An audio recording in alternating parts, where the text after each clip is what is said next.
I'll start the meeting momentarily as soon as I have a sense that everybody who was in the wait room is in.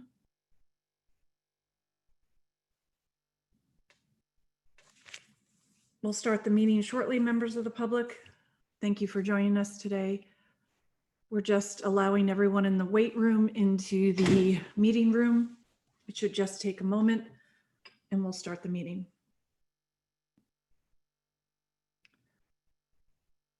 It looks like people are still being added, so I'm just going to give it another moment. Okay. It appears everyone in the wait room has been admitted. Welcome. Good morning. Today is Tuesday, October 6th, 2020. It is 9:33 in the morning. This is a special meeting of the Los Angeles Board of Police Commissioners. Madam Secretary, please call the roll. Good morning, Commissioner Decker. Present. Commissioner Goldsmith absent. Commissioner Bonner. Here. Commissioner Kalanche. Here. Commissioner Sobroff. He indicated he is here by the raise of the hand. Let the record reflect that we have a quorum also present. We have the Executive Director, the Inspector General, the City Attorney. Madam President. Thank you very much. And Madam Secretary, I believe Chief Arcos is representing the chief this morning. If you could bring him into the panel, I'd appreciate it. Welcome to everyone this morning. To everyone attending this meeting, we certainly hope you are staying safe and healthy during these very challenging times. Today's agenda was published last Friday, and in summary, it will be a chief's report presented by a representative of the department today, public comment, then we'll turn to the regular agenda, the Inspector General report on donations, then we have a number of donations, and a response to a City Council motion on the body-worn camera program. A reminder to members of the public that public comment will be heard during agenda item number 2, to which we will dedicate a total of 45 minutes. Members of the public will have 1 minute per agenda item for a maximum of 2 minutes total. At the request of the speaker will be given 1 additional minute for general public comment for a maximum of 3 minutes total. If you do not have the opportunity to speak today, you can submit your written public comment to policecommission@lapd.online. The public can participate in this meeting in one of a number of ways. Yeah. Excuse me, Chief Arcos, please turn your microphone off. Thank you. The public can participate in this meeting in one of a number of ways. These are outlined specifically on the agenda. You can call in and listen on the numbers listed on page 1 of the agenda, or you can call in and listen, but not be called on for public comment. You can submit your written public comment, as I indicated, to the email address policecommission@lapd.online. You can log into Zoom and raise your virtual hand, or you can attend via Zoom on a phone number and press *9 if you wish to participate. The first matter on our agenda today is the Chief's report. Chief Arcos, I understand you'll be presenting on behalf of the Chief of Police. Yes, I am, Commissioner. Good morning to you all. Thank you. As you all know, the Chief is attending the funeral of Metro Officer Elida Peña this morning. I will be covering it for today. Just a couple follow-up items from last week's meeting the Chief asked me to cover. To Commissioner Bonner's ask of the leak of the harbor video of the OIS, a formal complaint has been initiated by Professional Standards Bureau. There was also an ask of Commissioner Kalanche regarding the efforts of Hollenbeck area in response to the shooting violence and homicides that occurred. We have a comprehensive report that was supplied by Captain Richard Stabile and Chief Vito Palazzolo and Commander Vic Davalos regarding Hollenbeck's area's response and community engagement to the violence that I can provide to the commissioners after the meeting. And lastly, there was a follow-up request regarding the ad hoc committee and the efforts on 100% diversion of eligible youth. That meeting is taking place with Ann Tremblay on Thursday with members of the department to go over that plan going forward. I'll move over to a report briefly on racial equity on the department's efforts. Under the Racial Equity Officer of Commander Flores, there was a meeting with LACC and the Los Angeles Community College districts regarding efforts to join and collaborate on efforts on racial equity, inclusion, and diversity with the department and members of their staff. They are very excited to work with us as well, and we look forward to a collaboration with them in the near future. Also, there was a response from Cal State University Northridge, class of juniors that responded to our request on defining racial equity and racial equity in policing. Those responses have been provided to Commander Flores also to include in her report. The Office of Operations back office is providing staffing for Commander Flores and helping frame a response and report for the department to the commission. And they met this past week again to start beginning a format and an outline of what that report will look like. In addition, Commander Flores and the group has met with Mr. Gabriel Kahan from Sense LA regarding designing a program that also includes racial equity, diversity, and inclusion, and with a proposal for funding on that, looking for outside sources given the current budget conditions within the department. Mr. Kahan is sensitive to that and is targeting African Americans and Latinos age group 18 to 25 to collaborate in that work. Also, the police reform listening sessions with the Board of Police Commissioners, as you know, is still ongoing. We had members of LAPOA who joined recently with Commissioner Calanche and Commissioner Decker and Director T-Fank to just have a discussion regarding that.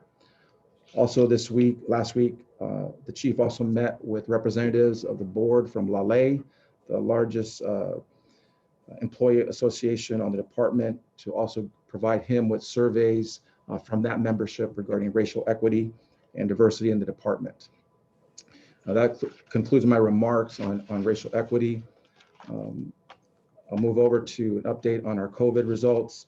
Currently, 51 sworn, 30 civilians remain at home due to COVID exposure. Employees that have returned to duty following positive COVID tests are 541. That's 419 sworn and 122 civilians. Some events from this previous week. I want to thank Chief Kamala and her team at OSS and Personnel and Training Bureau, Chief Baeza, Commander Flores, and Dr. Pinnell, who designed a very, very extensive leads training at the Amundsen Recruit Training Center. Very well designed and planned over 2 days to accommodate social distancing for the group. Our thanks to Commissioner Bonner for being present and addressing the command staff that were present for that day. And we had 2 guest speakers from George Washington University in Washington, D.C., who did a phenomenal job discussing their efforts and their work with Metro DC Police on the history of policing, the culture of African American efforts, and their work with the National African American Museum and how that all ties in. It was a very informative day, well done. And again, the chief had great remarks and kudos to OSS for the planning on that.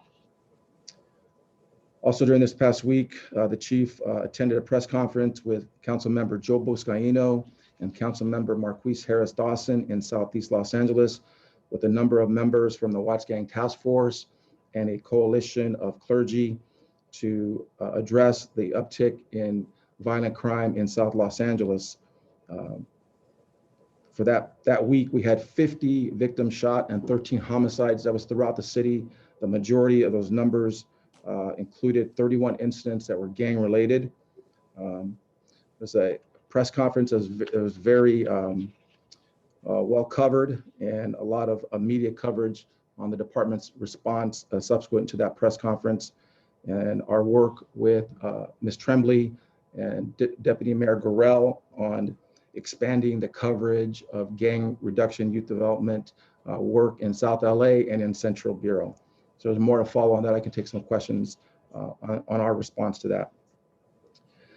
Also during this past week, we had a number of TAC alerts in Operations West Bureau due to the conflict occurring with Armenia and Azerbaijan on Sunset Boulevard between Ivar and Wilcox.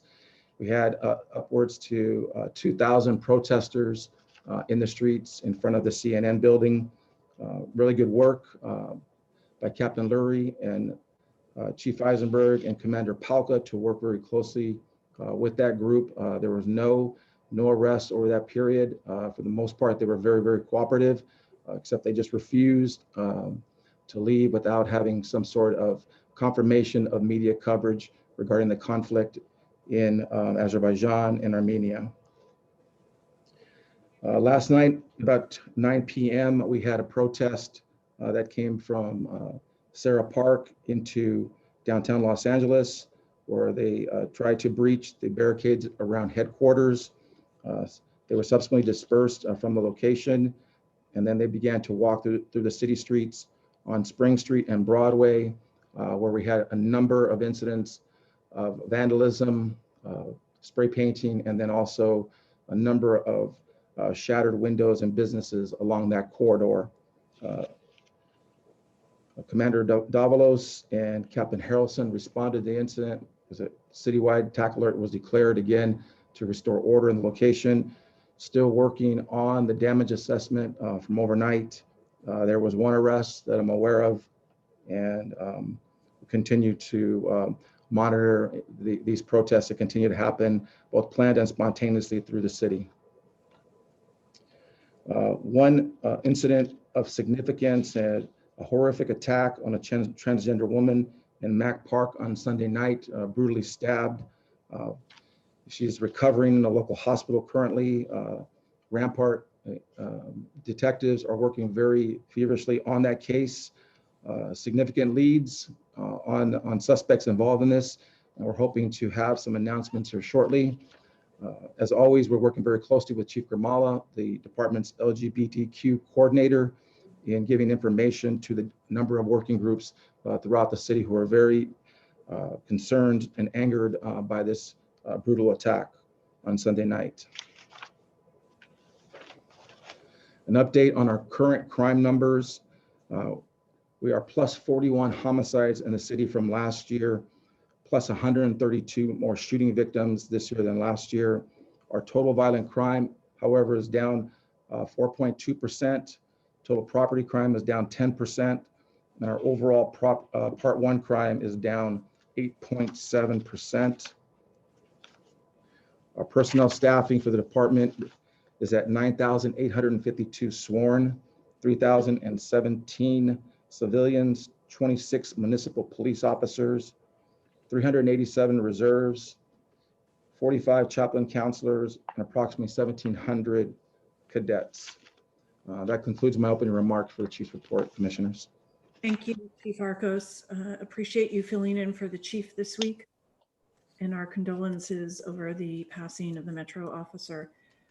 Chief, if you could please address the increase in violent crime that you articulated, particularly with the increase in homicides and shooting victims, and with the focus on South LA and the response of the department. You spoke about the expansion of GRID, but if you could elaborate further, I'd greatly appreciate it. Okay, thank you, Commissioner. I will. This past week, Tuesday through Friday, we saw a number of incidents repeatedly in Southeast Division and carrying over into 77th. Specifically, it was related to a historic gang feud that was reheated up over an incident in 77th Division, and that is what we attribute the back and forth to that violence.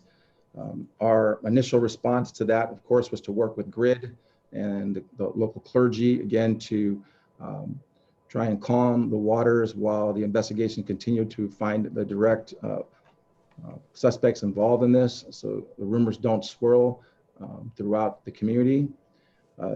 The deployment response plan for that was to re-engage a Metropolitan Division into South Los Angeles. Before that can happen, at the direction of the Chief of Police, we must speak with the council members of that district. We must ensure that the community is aware of this re-engagement of our Metropolitan Division into crime suppression to South Los Angeles, which Chief Scott did with both Councilmember Buscaino and Harris Dawson. In addition, she reaches out to members of the Watts Gang Task Force and Operation Ceasefire to alert them that this is our plan going forward, just to make sure that there's not any questions or it's not looked at as an over response. It was hardly an over response. We had 50 victims shot this past week. The majority of them, again, were in South Los Angeles. We haven't seen that type of week in over 10 years, and 13 homicides. The department's response to helping support Operation South Bureau was to send in motors from throughout the city to be highly visible throughout the corridors along Figueroa, Manchester, Century, Avalon, just for high visibility presence in that area. Additionally, we sent units from across the city to help supplement staffing in 77th and Southeast, which gave Chief Scott the ability to take officers out of their A cars and put them in Z cars so they could be designed to cover additional mission areas to support the Metro response, as well as the gang enforcement detail that was deployed in South Los Angeles.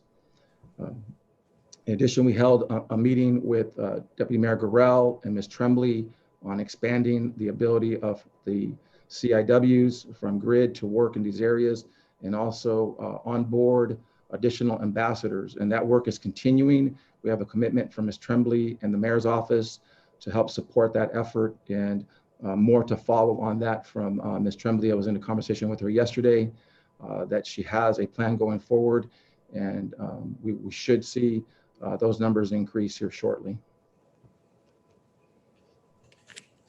Thank you, Chief. With respect to GRID, and perhaps you don't have the details because it's programmatic to GRID, are you aware of the impact the pandemic has had on their ability to work in, particularly in South LA, and to be out in the community? Obviously, it had an impact of some sort, but I'm looking for a little more detail than obviously during the pandemic their work was impacted. Can you describe in with any degree of detail what the impact has been? I can a little anecdotally, Commissioner, from my conversations with Ann and with the with MOPS from the mayor's office on that, was that initially there was some concern from the workers to get out into the community because of the pandemic. They needed to make sure that they had sufficient protocols to address the public when they were out there responding. The second component to that was really their access at the hospitals. As you know, the hospitals are very tight on who can come in and visit. So there was not a lot of engagement with family members, friends at the hospitals because of the restrictions at the hospital. So those two things I know did have an impact. To the degree as far as their complete engagement to follow up afterwards, I am not completely sure about that without having somebody from GRID speak to that. Understood, Chief, and I don't want you to speak about things you don't have details. I can certainly call Ms. Tremblay and try and get a better assessment. Do you know if their funding, I know the city has been experiencing funding crises. Do you know if their funding has been impacted? Because I do know they get some grants, but also it's the city supports the GRID program as well. Do you know, have they been experiencing the fiscal problems other entities have? Yeah, I'm certain that has been an impact for GRID in my conversations with Ms. Tremblay. I know in this recent ask for additional ambassadors and overtime on GRID workers, she was doing everything she could do to find reserve funds to help pay for this endeavor. Thank you, Chief. Commissioners, I want to open it up for other questions that you may have. Commissioner Soboroff, it looks like your mic's open. Did you want to ask a question? No, I didn't. I'm sorry. No, that's fine. Commissioner Bonner. Yes, thank you very much. Good morning, Chief. Couple of questions for you relative to the report. I'll work backwards on the issue of crime. Some of my questions I think were answered a moment ago, but the one that I wanted to hear a little bit more about was on the deployment of Metro. And you indicated that your consultation with the city council members' offices and that the communities were made aware, I believe is what you indicated. And, we're still hearing a lot of conversation about, over versus under policing. In some communities want, there to be less of a presence and some want more. Can you comment, number one, more on what it is you're hearing in those, consultations? And I suppose, are they really just notifications where people are being made aware of what's happening, or is there an active, exchange of ideas and input as to what the community sentiment really is? So if you could clarify kind of, the nature of those consultations with the communities in particular. Yeah, Commissioner, it's the latter, I think, to your question there. And I apologies if I made it sound very perfunctory as we're going in and there's no engagement. It is a very detailed conversation with Chief Scott, Commander Labrada, and the captains from the divisions that are experiencing the violence. These conversations are done through either a conference call or in person at the station, really to go over the violence and lay out incident by incident from shooting violence, where the investigation currently is leading us to believe that it's gang related and what gangs may be involved in this uptick. And there is not a understanding from us that it's going to be carte blanche, that they're going to agree every time. But in every instance that we've had these requests for Metro, which there have been some previously before this, has always been directly related to the violence and the shooting victims that start to really pick up during the week, and then the homicides associated with that. And then again, the sheer number of guns that are out there, from the number of casings that we're recovering at these locations. But there is, again, it is a back and forth. The council members always ask very appropriate questions to the deployment, to the location, how they're going to be utilized. Do we give them specific missions? Do we give them specific direction? Do we have specific suspects and vehicles identified in this location, so it's not haphazard and random patrol in these areas? We want to be very specific to these locations. As you recall, in some of the criticism, the way we had utilized the Metropolitan Division is that we gave them too big an area to patrol, too big an area to work on. We really tried to be very geography specific, suspect specific, and vehicle specific to these locations. And that is conveyed to the council members as well as to the community leaders from the Watts Gang Task Force, Ceasefire, and clergy, and a number of stakeholders that live and work in South LA. So again, it is a very detailed discussion and very thoughtful in the consideration of how we're going to use these resources. For this past weekend, when we did deploy them, this was from Tuesday to Friday is when we started seeing the uptick pick up. On Friday, we had the press conference. Friday evening into Saturday, Sunday, we started sending in additional resources. We had a relatively quiet weekend in South LA, in Central, in Southeast and 77th. However, we did have, again, a little back and forth in Harbor area that we're still concerned about, with a couple of traditional gangs there as well.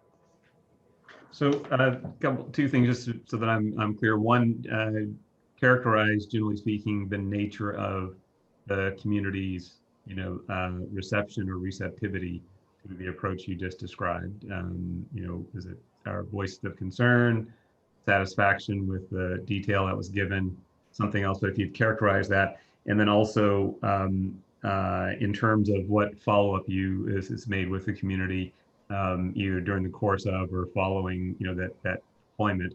Is there an effort to make sure that it is actually playing out in the way that it's characterized to the community going in?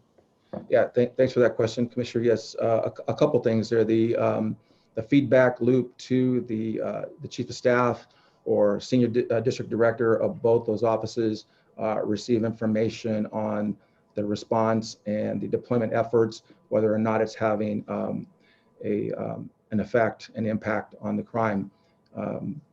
Every Tuesday, there still remains Watts Gang Task Force, which we participate in. And that also includes our Community Safety Partnership Bureau now with Chief Tingarides, making sure that she's engaged with each of the housing developments to make sure she's informing them again about the response to this. In our discussions with the community, the nonprofits, and the council members, the number one question that seems to resonate, or the number one concern that always resonates from these groups is people are dying on our streets. Young people are dying on our streets. And they're asking for us to respond to that. There is really never, ever a hold from the communities on this, because when it gets to this point, they are extremely frustrated and upset about the violence as well in their communities, and they're asking for us to stop the violence. So that's the type of discussions that are going on. Those responses that we give back to them as far as our efforts with the weekend are very well received, as far as they noticing the difference. Them seeing the police officers in the streets of their communities and knowing that the violence has leveled off. Just one last question before I move off of crime. This is relative to what we know about the victims who are being shot. I saw a report, or heard a report, I believe it was yesterday, that was commenting on the median age of shooting victims. Now, when I'm asking you to clarify, because I may be conflating a couple of issues here, but that number is ticking up to some degree from the average age of 32 last year, I think, to 37. And are these also victims who are involved in gang violence, or are they is it violence of another crime or another kind? Yeah, you're correct on the crime briefing yesterday. Commissioner Bonner, Captain Vernon highlighted that the median age had increased from 32 to 37. But during this past week, and this increase in violence, we had a number of people in their 50s and a woman in her 70s that were innocent bystanders in this crossfire. We had one incident in 77th Division where it was a drive-by shooting of a magnitude that would really cause us all pause and concern. There's an individual leaning out the window with an AK-47 and fired dozens of .223 rounds at 4 victims. Fortunately, none of them were killed, but four victims were hit on the street there. So that level of violence, again, and that trajectory is very concerning to all of us on that work. So we are concerned about the number last week. As I mentioned, it was 50 shooting victims, 13 homicides. 31 of those incidents involved were gang related. But again, to your question on the median age increasing, and also there are a number of victims involved in those numbers that I relayed that were innocent victims. They were just caught up in the crossfire. They're not involved in gang activity at all. Okay, thank you. I will look forward to a little further information. Sounds like maybe along the lines of what was provided relative to Hollenbeck, and maybe need a little more discussion of it. Yes, sir. A couple other quick questions here. One, relative to the equity plan, I just wanted to note that I think if I heard you correctly, there was some continuing, or there's some efforts and discussions with some outside experts that maybe consulting with, and I just wanted to note that I think Commissioner Calanche and I will need a briefing on just the status of that effort, and in particular before any resources are expended on outside resources. So I think we want to get a better handle on exactly where it is and participate in that deliberation. So if you could note that. Yes, sir. And then finally, relative to the COVID numbers, can you, it's my understanding there's about 590 or so across the department, and that's roughly 457, or at least as of yesterday, positive cases relative to sworn officers.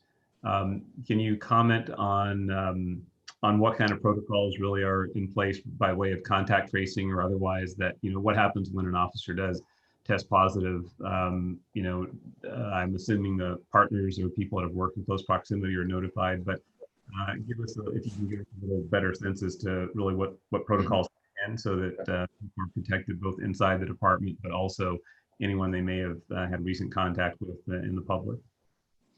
Yes, sir. So our protocols are established, and we follow the Department of Public Health protocols on contact tracing. The department's medical liaison section is responsible for those notifications to our employees and to the contact tracing officer from the Department of Public Health, who is responsible for the follow-ups. regarding contact tracings. Our protocols within the organization related to any potential exposure, or it's a very aggressive response to the station. Chief Kamala and her team from FMD were incredible in the early stages of this pandemic. Numerous responses, all hours of the day, all days of the week, to sanitize and clean the stations where there was an exposure or a potential exposure. Also, our efforts to place sneeze guards in our front desk are ongoing. We have a number of stations who now have been outfitted with sneeze guards at the front desk for when we do go back and open our front desk. We have the ability again to protect our officers. That will also include social distancing markers and sanitizers in the station, again, to protect the public and our employees from those engagements again with the community when we open our front desk. But just to the question about the contact tracing, sir, that's just done through the Department of Public Health, the contact tracing officer, through the notifications that are made from medical liaison.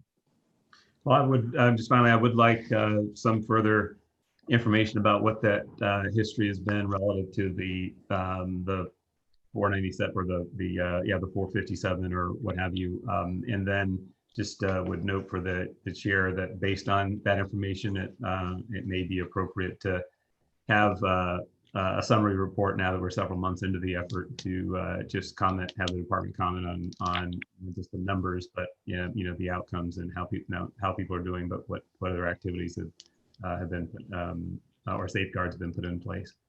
Okay, thank you. I'll get that for you, Commissioner. Thank you.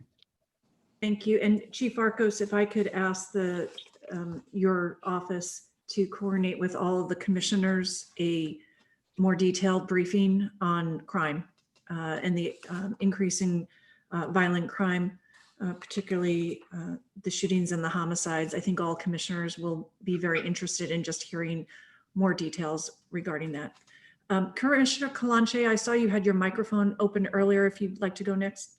Yes, thank you. Good morning, Chief Arcos. Just Morning, a couple of follow-up or requests, I guess. One is on the racial equity. I know that we'll probably get some more information, but I guess because I'm somewhat just trying to learn everything that's happened like before I was on the commission, do we have, or can I get the request from the mayor? Like, what is it that that the department is focused on? Is it the workforce, or is it community, or is it all? So like, I'm trying to understand like what the racial equity goals are. So if there's any documentation that I can get, that I can review, that would be wonderful. So that's a request. The other is on the LGBTQ group. It sounds like you have a working group under Chief Gramala, community group. If I can get a list of the orgs that participate, I would love to see youth serving organizations and possibly youth leaders that are either LGBTQI plus identified, or that organizations that serve those young people. I would love to include their voices in these conversations. And then the other was just on the follow-up on the homicides, which you'll provide us more information. Yeah, yes, Commissioner. Yes, to all of that. We'll get that to you. Thank you. Oh, really quick. The protest last night that started at Father Sarah Park, was that a anti-LAPD protest or? Yes. Oh, it was. Okay. Thank you. Thank you, Commissioner. Mr. Teefank, if you'd get Commissioner Kalanche, the Executive Director of the Mayor, on racial equity, that would be a good starting point. And the department will, I'd ask, brief her up on everything that's happened to date, and then we'll talk about Mr. Bonner's suggestion about a more comprehensive briefing on where we are today. Commissioner? Sorry, Marcos? Yeah, I failed to mention one thing about today. Today, October 6th, is the alternate date to National Night Out. We do have a number of events occurring throughout our 21 areas in all 4 bureaus. The chief will be making an appearance in 3 or 4 of the divisions this evening, this afternoon. Again, very proud of the efforts of our team from the Office of Operations to continue to engage the community given the conditions that we are in today. There's a number of grab and goes, and there's a number of virtual Zoom meetings with the community to celebrate and recognize the importance of National Night Out in the relationship with the police and community engagement. So just wanted to make sure I put that out. Thank you, Chief Arcos. Commissioner Soboroff, I saw you raised a hand at some point. Did you have a question? I do. Chief, question. With the increased, just head shaking number of homicides and violence going on now, where we respond to situations that are pretty chaotic because the homicides have probably just occurred or may still occur. How are the officers interfacing with the families of those who have been attacked or murdered or injured? And how are we trained and what do we do when we arrive on those scenes to show the kind of compassion and caring for those poor families of the victims? Commissioner, yeah, that's a good question, and it again is the really the great work that I know we are all proud of our men and women on this department. Their ability to have a balance to first control the chaos that you just described at the scene of a homicide, and try and maintain and preserve the integrity of the crime scene for the investigative follow-up to ensure that we have everything that we need to catch the suspects involved in this case. And then the pivot to the compassion, the empathy and understanding to the family, and trying to help them with their grief and get them in a place where, many times a member of the family or a friend, they want to see their loved one who is under the canopy or under a sheet. And it's very, very heartbreaking for us as well not to allow that to happen. We are all family members as well and have lost loved ones. We understand the pain that they're going through. And it's a difficult task for our officers. They do it very, very well. Their skills and ability to speak with people, to ensure them that we're doing everything to give that family member, that loved one, the dignity that they deserve, given the circumstance and the situation.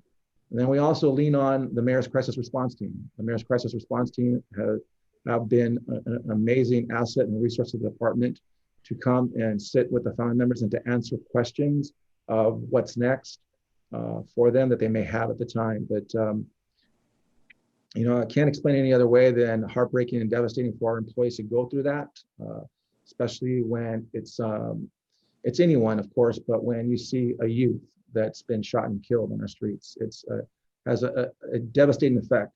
We do not take that lightly, as well as a department, that this is something that we can overcome. Our work with our 17 incredible psychologists from BSS have made themselves available.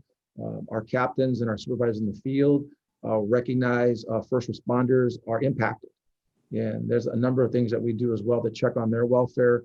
And again, either direct them personally to BSS or remind them of the importance of those services that are available to them and or their families. Thank you, sir. Thank you, Commissioner. Thank you, Chief Arcos. We'll now move to public comment. Madam Secretary, please open public comment and proceed in order for the next 45 minutes. Thank you. Our first speaker is Christy Ruiz, followed by the caller ending in 3146. Christy, what items would you like to speak on? Hello, I would like to speak on item number 1 and the chief report and public comment. Okay, 3 minutes.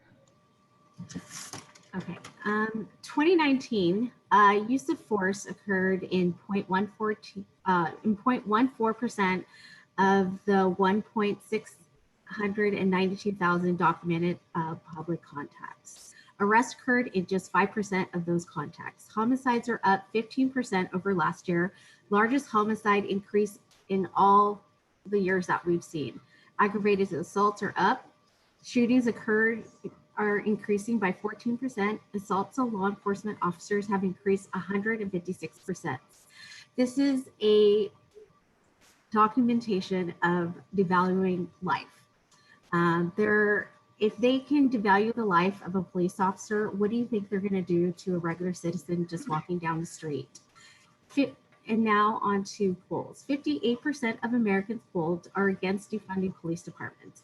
Broken down by race, Black Americans oppose defunding by 55%. 81% of Black Americans want police to spend same or more amount of time in their neighborhoods.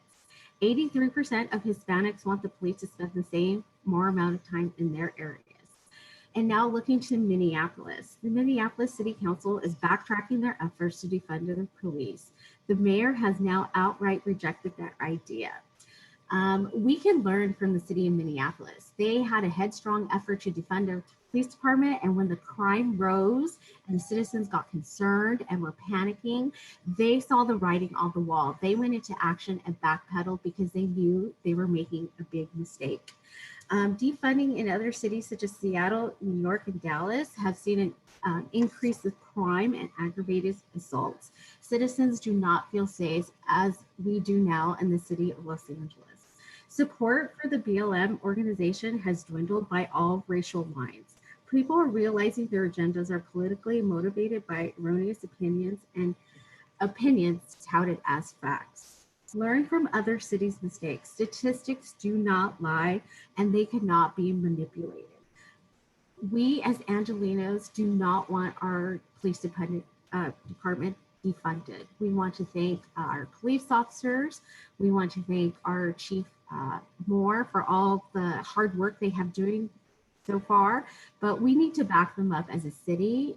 We need to back them up as a council and as the mayor. They need our support, not constant ridicule, constant scrutiny. We need to support these people who represent us. 64% of LAPD is minority led. So these are our people. When I look at them, I see our faces.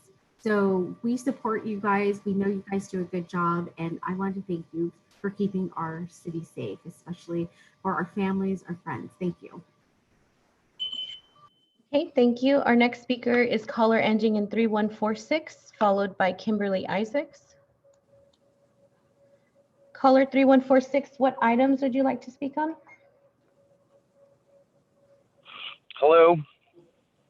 Hi, what items would you like to speak on? Yeah, I'd like to speak on body worn cams. I think that's numbers or letter C, the chief's report and public comment. Okay, 3 minutes. Okay, can I start with public comment? Is Yes. that possible? Okay, my public comment is again on the 18th of August. You had Bonner talking with Officer Faeza and Officer Casey, and it's not transparent. He was saying, I look forward to setting up some time to go over that in more detail. Is the public going to hear that conversation, Mr. Bonner? Because nobody knows what you guys talked about. And I thought that that was very upsetting. I think you need to brace, this is going to be my comment, Chauvin will be found not guilty, and there's going to be more riots. Take a better look at the video, guys. De-escalation. I was watching a female officer try to arrest a black female, and she walked behind her with her small, weak hands and couldn't hold on to the suspect, who got up with a knife, ran down the sidewalk and approached the police officers, and then they ended up shooting her when they didn't need to. Same thing as Albert Ramon Dorsey. They walked in, the incompetence, they walked in, got a hold of him. So on the body worn cams, this is excellent. And the problem is still when we find on the body cams that the police are out of policy, and then the commission finds that the police officer is out of policy, you haven't prosecuted the officers. It hurts me to say these words. It hurts me to say that an officer must be prosecuted. I have hurt in my heart when I have to say that, okay?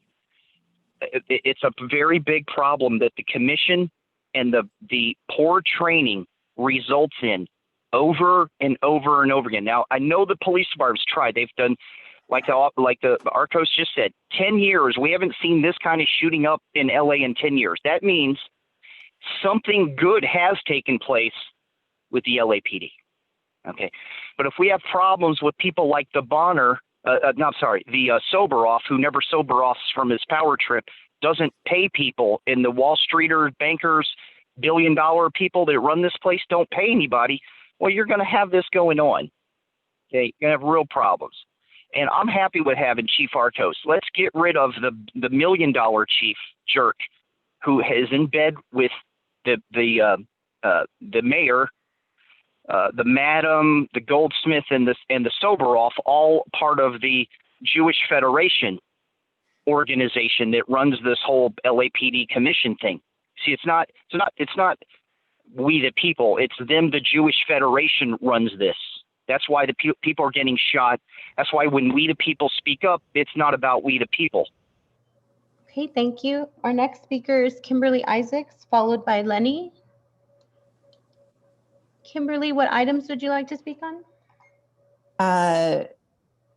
Item 1, 2, and 3. Okay, 3 minutes. First of all, I would like to say that that we need to dismantle the Metro Division. That's number one. The second issue is I'm really over this public comment situation. I'm surprised I even got to speak today, because normally that's not. I will sit on here and I won't get to speak. And I'm like one of the first ones in here. The other thing is we've got to determine if there is a potential conflict of interest of commissioners.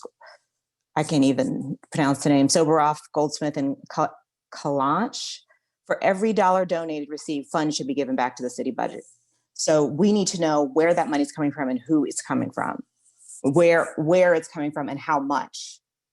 So I want to make sure that that happens too. And I mean, you know, I'm sorry for all of the lives that were lost. But what we focus on, what we've been focusing on, what we have got to stop is constantly having our people killed by police, constantly, and no repercussions, because there will be repercussions for what happened in that neighborhood, but there will be no repercussions for what happens when the police murder our people. I yield my time. Okay, thank you. Next, we have Lenny, followed by Betty Lay. Lenny, what items would you like to speak on?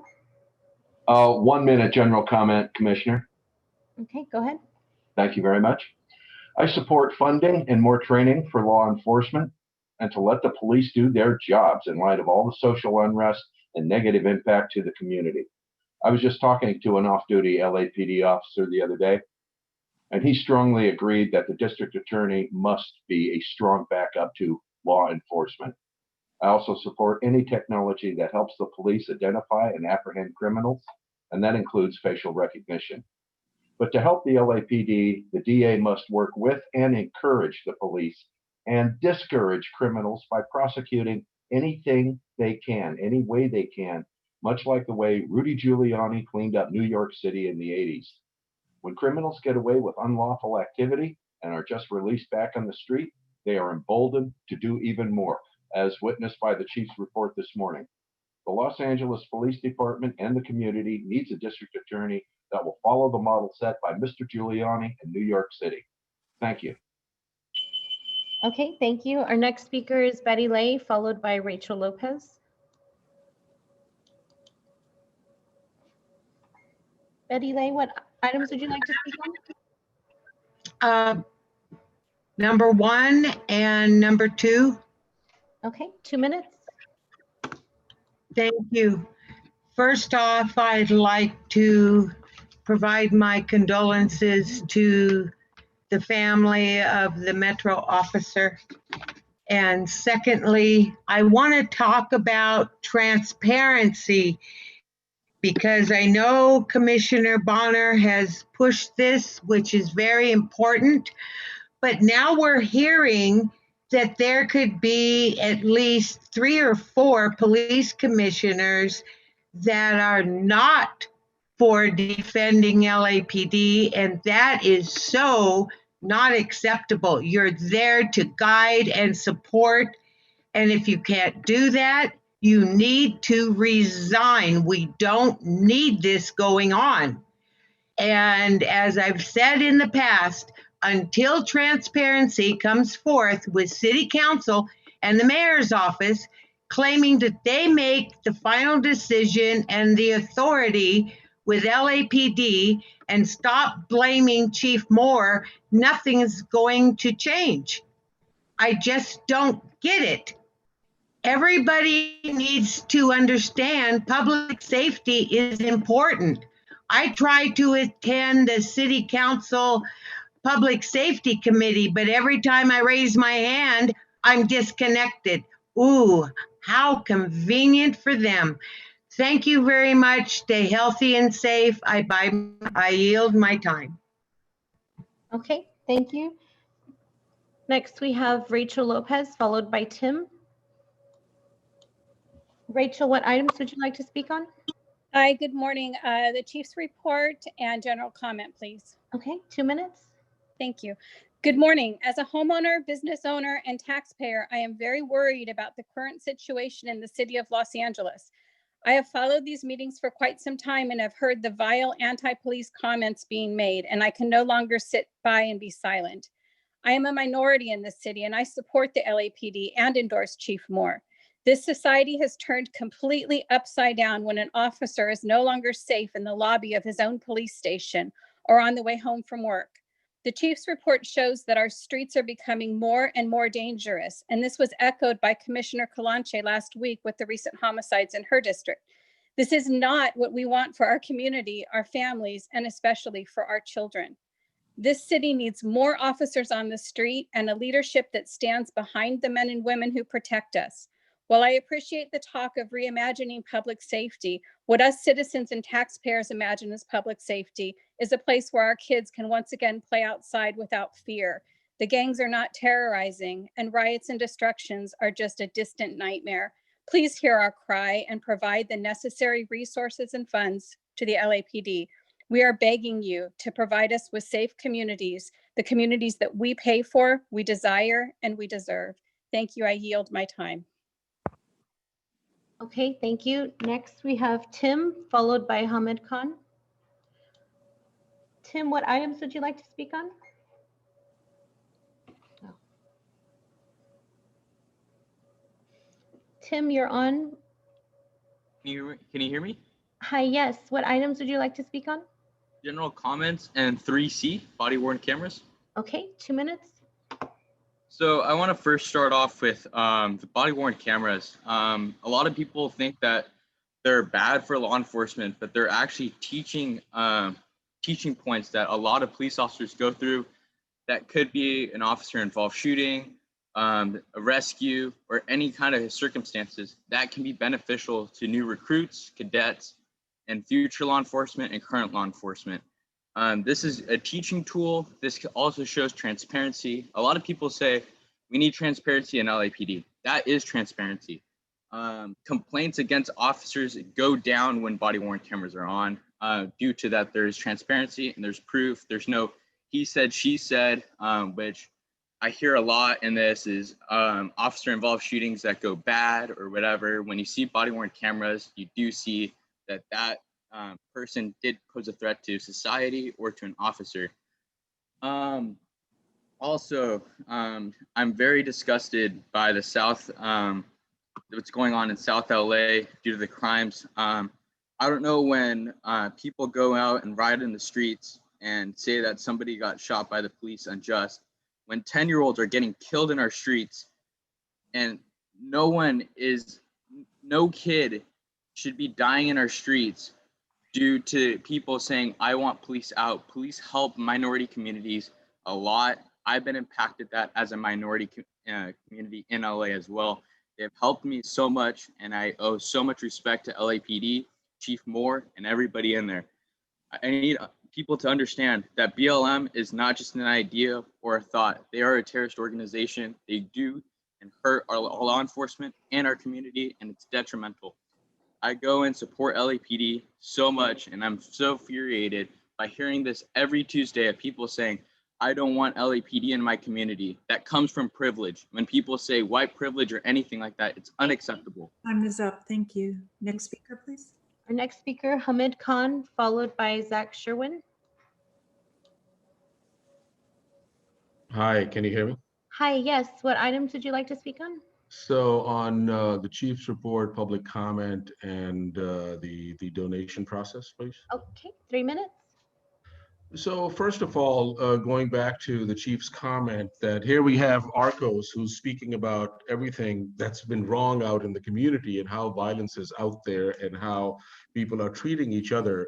And this is a fellow who was running the laser program. This is a person who was running the predictive policing program, and under his command and his oversight, people were being wrongfully placed in these lists where 100 people, not even the risk assessment process was being followed. So, we continue to have people who are speaking from both sides of their mouth, who lie, who conspire, and who absolutely, just try to make this representation that, it's the community who's actually the problem. But there was no accountability. Everybody who's speaking their talking points are talking about transparency and accountability, but zero transparency and accountability when it comes to Arcos and other people as well who are overseeing the continuing murder and violence against our communities. Going into the donation piece as the report. So what exactly is the role of the commissioners? Is it as fundraisers for the LAPD? Is it to look at independent oversight over the LAPD? Is it to go and represent and market the LAPD? This is not a corporation, this is a public entity.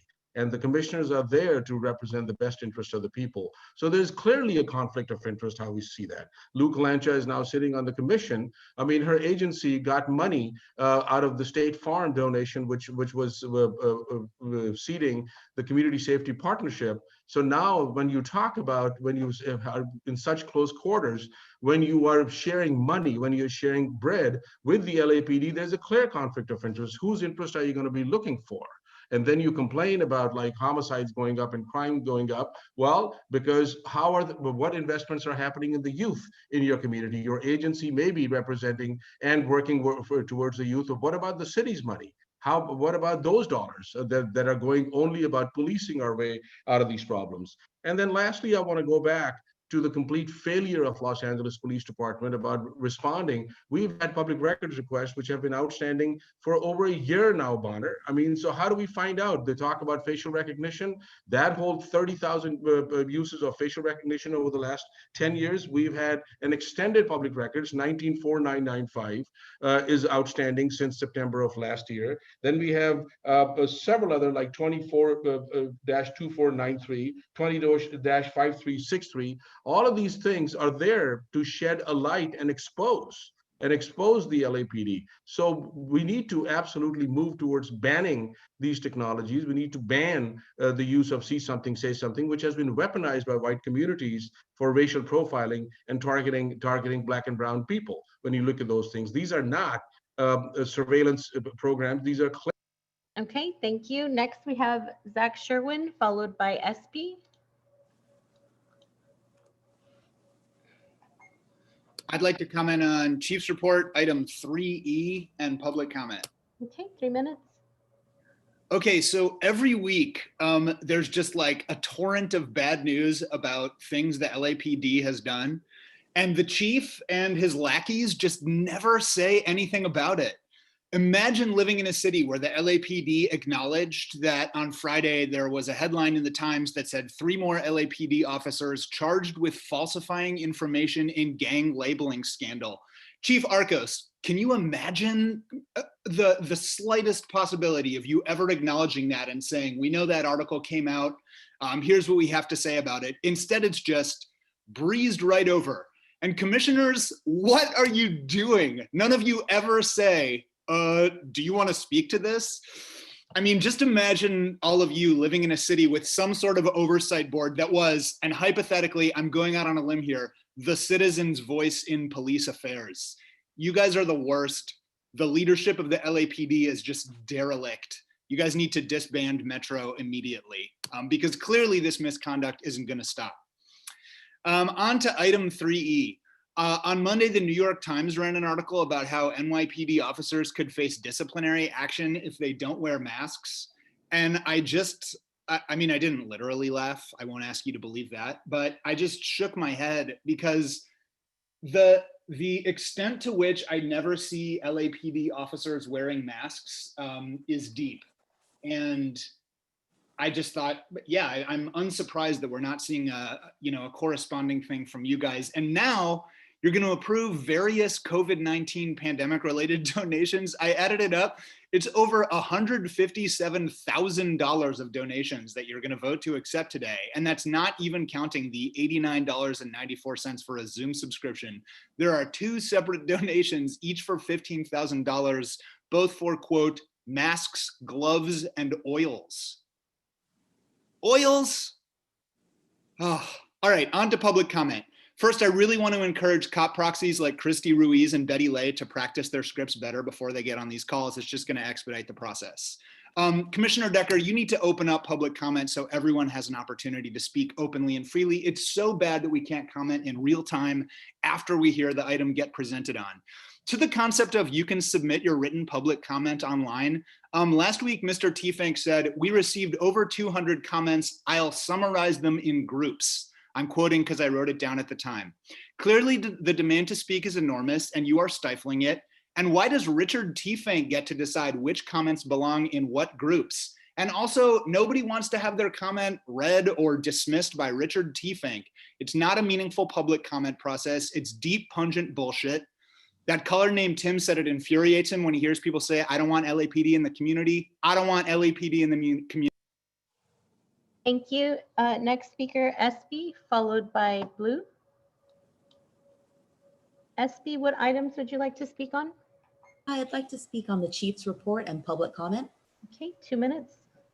Thank you. I am writing as a member of the San Pedro community in support of the LAPD. This department is facing an incredibly difficult reality as violent crime continues to rise in our city and our elected officials and leaders continue to fail in meeting the department's and community's needs. This has been an incredibly violent week, not just in South LA and 77th Division, but in the communities served by the Harbor Police Station. As Chief Arcos stated, young people are dying on our streets, and those innocent people being victimized in these communities want the violence to stop. This won't happen if we defund the police and continue to support anti-police protests. We need to see a strong police presence. We don't need our elected officials who are far removed from the reality of our communities to cave in to the demands of misinformed protesters who spend their days and nights sharing hateful messages and creating more violence in our cities. As Chief Arcos mentioned, this year we have an increase in homicides and shootings. Over 170 families have been impacted by gun violence and gang crimes this year. These crimes are real. The dangers that LAPD officers face on a daily and nightly basis are real. The mockery from today's speakers and the public is very misguided. These crimes won't be solved if we lose specialized officers by consolidating the homicide units. The proposal to remove the Harbor Homicide Unit while homicides are on the rise is unbelievable. This commission needs to closely follow how crime and murder in our community is being responded to and managed. This commission and this department need to provide support to the officers that are being put in harm's way every day to try and stem this increase in violent crime. Instead, our officers are faced with hatred and personal attacks by violent protesters whose only purpose is to cause harm. Our officers are then berated over the media waves by the direct condemnation of our elected officials and the lack of vocal support from this commission and the mayor. As the commission, you need to be aware that statements made by this body, our mayor and city council, add to the movement to create distrust, fear, and hatred towards police officers. Please support the LAPD. Thank you. Next speaker, Blue, followed by Baba Keely. Oh, Blue is on an older version of Zoom, so we'll go on to the next speaker. Baba Keely, followed by Jamie Garcia. Baba Keely, what items would you like to speak on? Items 1, 2, and 3. 3 minutes. Thank you. From BLM, from Black Lives Matters. Let me just say this. First of all, calling for the dismantling of the Metro Division. That division has been problematic ever since it was the crash unit, and all these renamings and and trying to call it something else it is still problematic. The warrior mentality still exists in that unit, and it needs to be dismantled. And the LA Times report about the falsification and lying on people by members of the Metro unit should be basis enough. The fact that it wasn't even referenced in the chief report is an indication of the steps that are being taken, that many of us believe are being taken to cover up what's going on. So that's my comments in regards to the police report. Many of us continue to oppose the cowardly and anti-democratic approach that the commission has developed for this 45 minutes of public comment. You will not silence us. For the past 5 years, we have been there. For the past 5 years or more, we have been there to challenge, to confront, and to deal with the LA Police Commission. This is an anti-democratic approach, and it won't stop us. It won't keep us from doing this. Secondly, you all need to ban the use of facial recognition, because we know how that facial recognition is going to be used. It is going to be used against Black and brown people in an effort to try to increase our punishment. And then finally, this so-called IG's audit didn't mention the conflict of interest that many of the members, Soboroff, Goldsmith, and Kalanche may have in receiving and or supporting donations. For every dollar received by nonprofit, by the LAPD and from these funds, that dollar should be returned to the budget to be used for prevention and intervention. Because if you all are serious about intra-community violence that exists, then the best way to use that money is through prevention and intervention.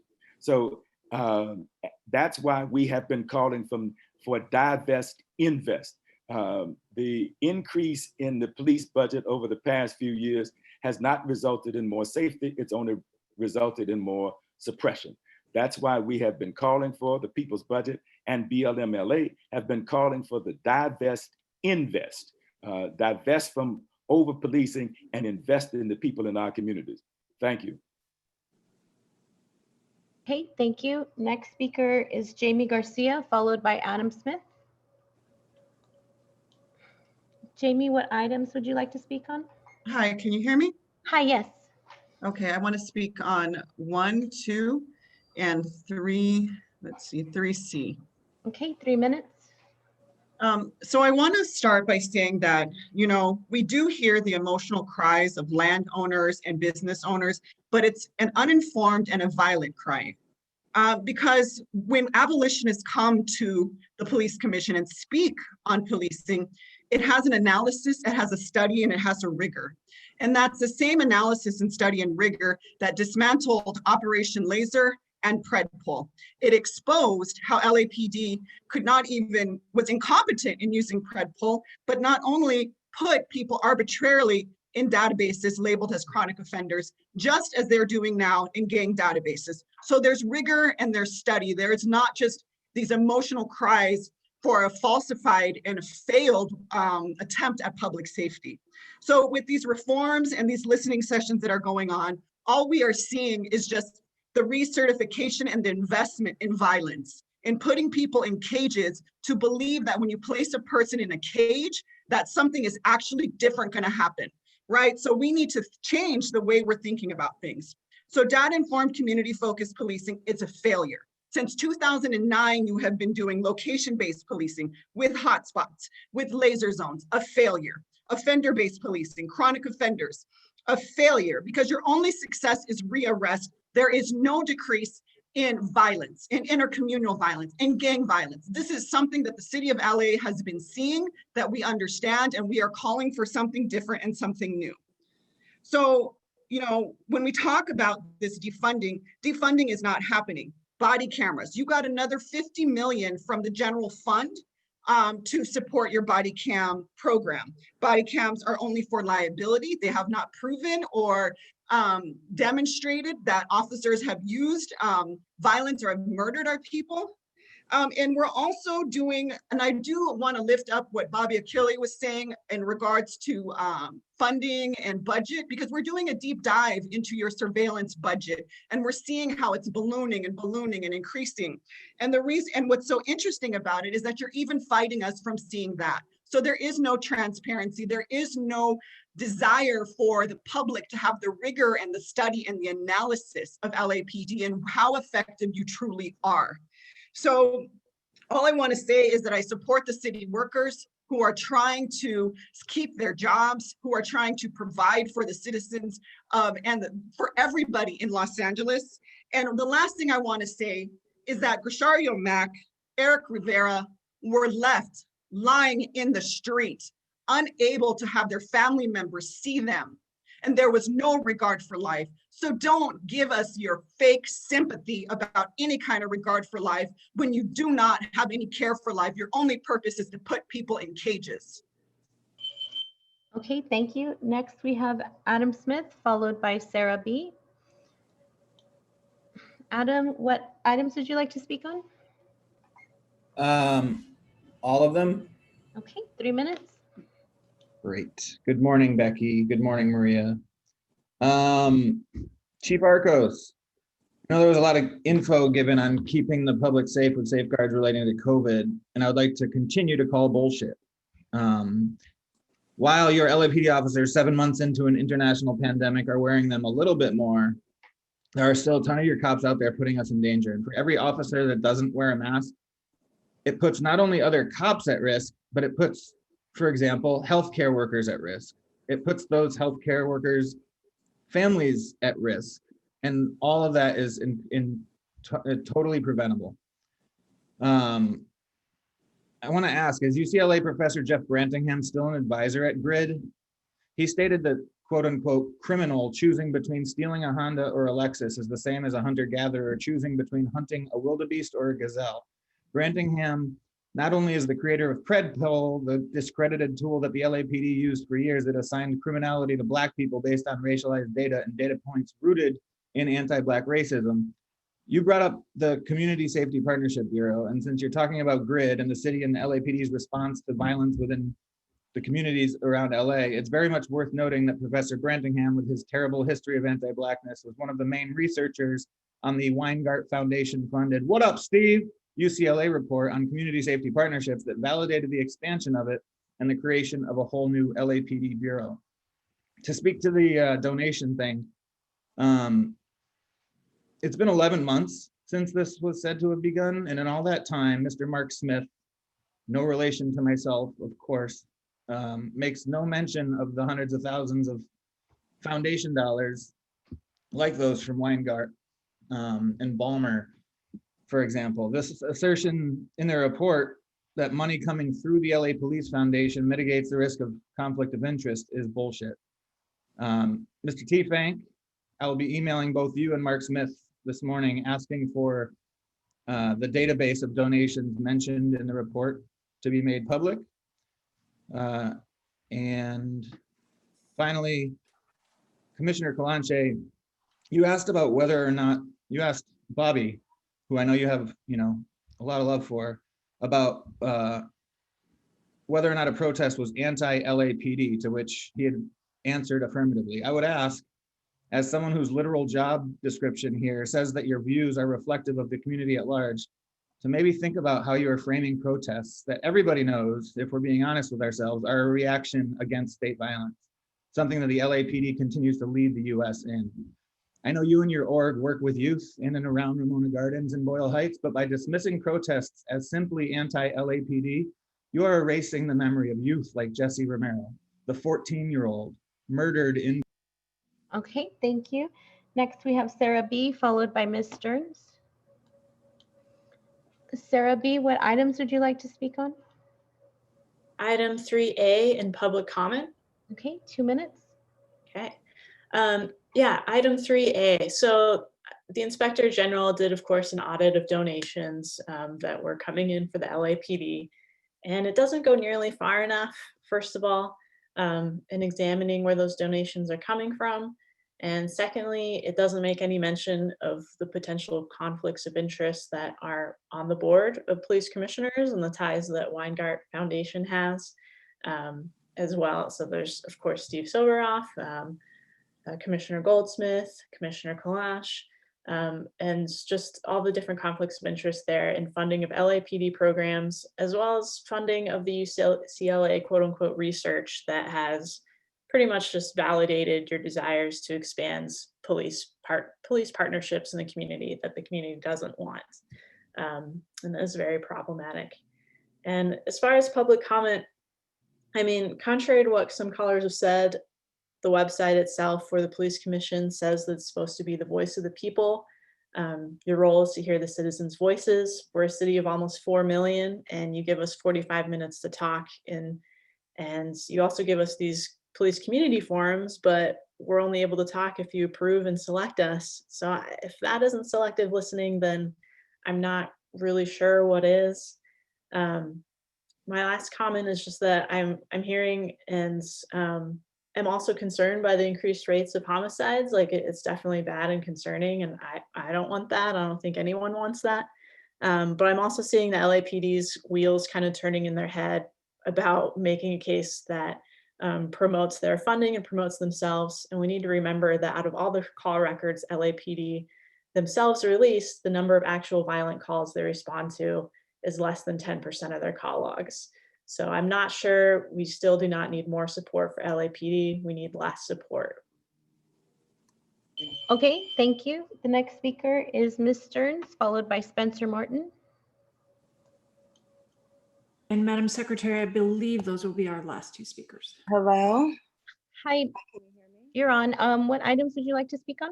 Well, first I'd like to ask Commissioner Soboroff to stop playing Candy Crush and pay attention to the meeting. I'd like to see him looking at the screen. My name is Stacy Dawson Stearns. I'm going to talk on 1, 2, and 3. Thank you so much. Item number 1, please dismantle the Metro Division. How dare you redirect the Metro Division back into South Los Angeles? To even bring that up in the chief's report is insane. I reflect the beliefs of BLM and say dismantle the Metro Division. It is a criminal division. I'd like to point out that your focus on rising homicides is a thinly veiled attempt at perpetuating a narrative of fear to redirect scrutiny of the Metro Division, which can't seem to stay out of the news as a seething pit of criminal behavior. The crime is on the rise, cop crime. The department's inability to acknowledge its identity as a source of perpetual violence is pathetic. Your alternate universe is bizarre and blatantly racist.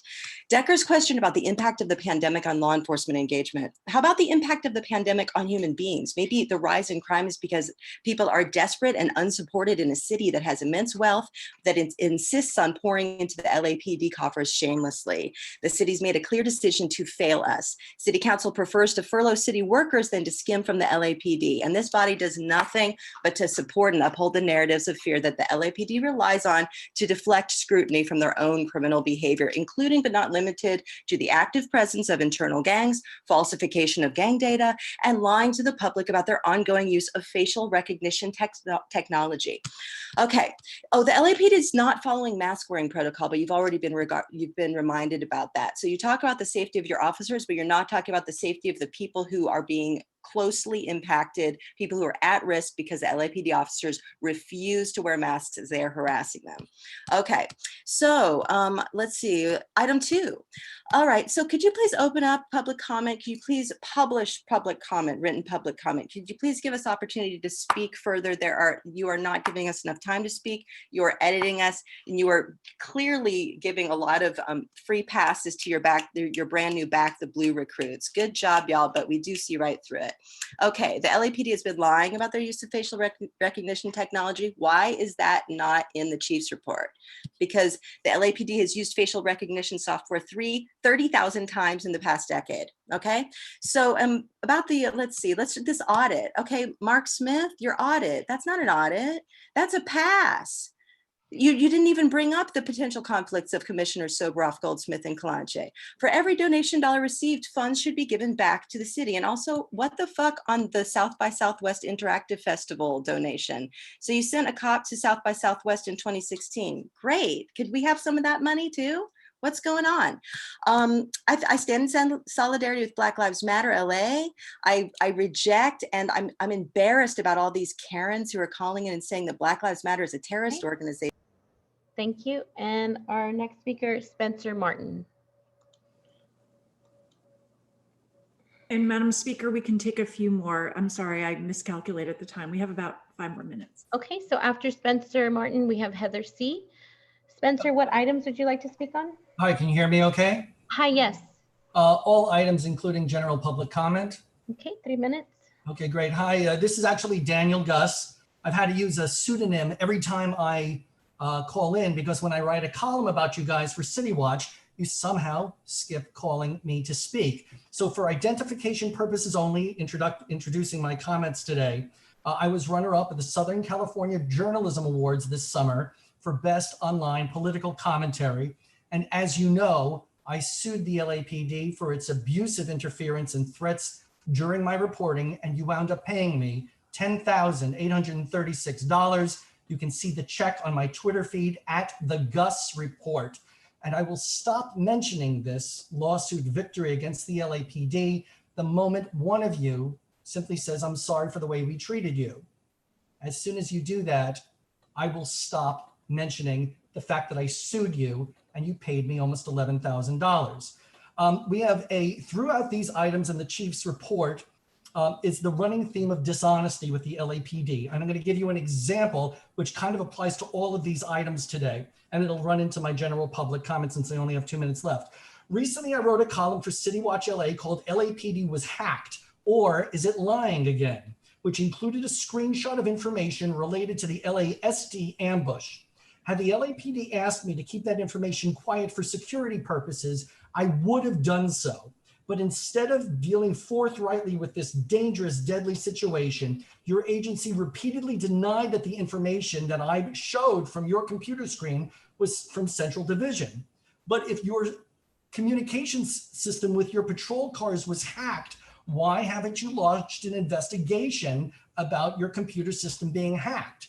I reported it to you, I reported it to the chief, I reported it to Internal Affairs. So if you have been hacked, if the information that I showed published from your patrol cars was untruthful, I'm going into my general now, why have you not launched an investigation into your system being hacked? It's because it wasn't being hacked, and it's because Central Division is lying when it says it did not distribute that information about the ambush suspect. It makes no sense because you're once again being dishonest, and that is the same virus which causes the agency so much distrust in other areas. Believe me, I would love to write supportive things about the agency, but if you can't deal with your secretive, deceptive things at this level, how can you expect people to trust the men and women on the front lines? As always, I prefer to take these discussions offline, but the LAPD has shown no interest in doing that or building a reputation for the truth. I am always available if you guys want to have a truthful, open, and honest relationship. And if you don't, I'm going to keep writing about your unhealthy relationship with the truth. I thank the men and women on the front lines. Thank you. Okay, thank you. Our next speaker is Heather C., followed by Christina.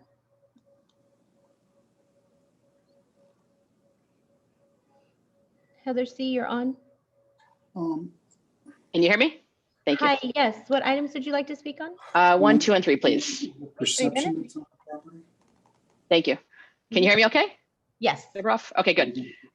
City Council and the Police Commission have delegitimized the Los Angeles Police Department by not fully supporting the officers on the street. This police commission is more concerned with hand-selecting community advocates who can turn their opportunity as a police commission into profit through themselves and their advocacy groups. It's time that the city of Los Angeles has a police commission that's made up of representatives from the community, not the extremist advocacy groups that are fighting to defund the police. Respectfully, you all sound like a bunch of BLM activists, except for Soboroff. It's disgraceful and embarrassing. I once again find it ironic that Marquise Harris Dawson held a press conference in South LA about a 20% increase in homicides, yet no one has called him out for voting to funding the LAPD or the fact that he regularly sports face masks and clothing with BLM logos on it. Homicides and shooting are up, and it's not because of COVID. It's not because of stress. It's because you, the Board of police commissioners are undermining the efforts of the officers and constantly supporting BLM and other groups calling to defund the police. There is no reason why a 5-member board should have 2 members that are both part of advocacy groups and who are profiting off of their positions. It's a big money grab is what it is. Mr. Dale Bonner, you have said during these meetings before that you are watching the chief and how he responds. Maybe it's time we start paying attention to what you are doing and what you have gained and are gaining out of your current position as a police commissioner. Commissioner Decker, many of us noticed how you strongly reassured the 2 BLM speakers on Friday's special forum that they were respected and not terrorists, but rather activists. What they are liars who tell half-truths about the LAPD and who smear officers. They like to tell stories about innocent people who wave knives or guns around, but then who are unjustly killed when an officer needs to protect.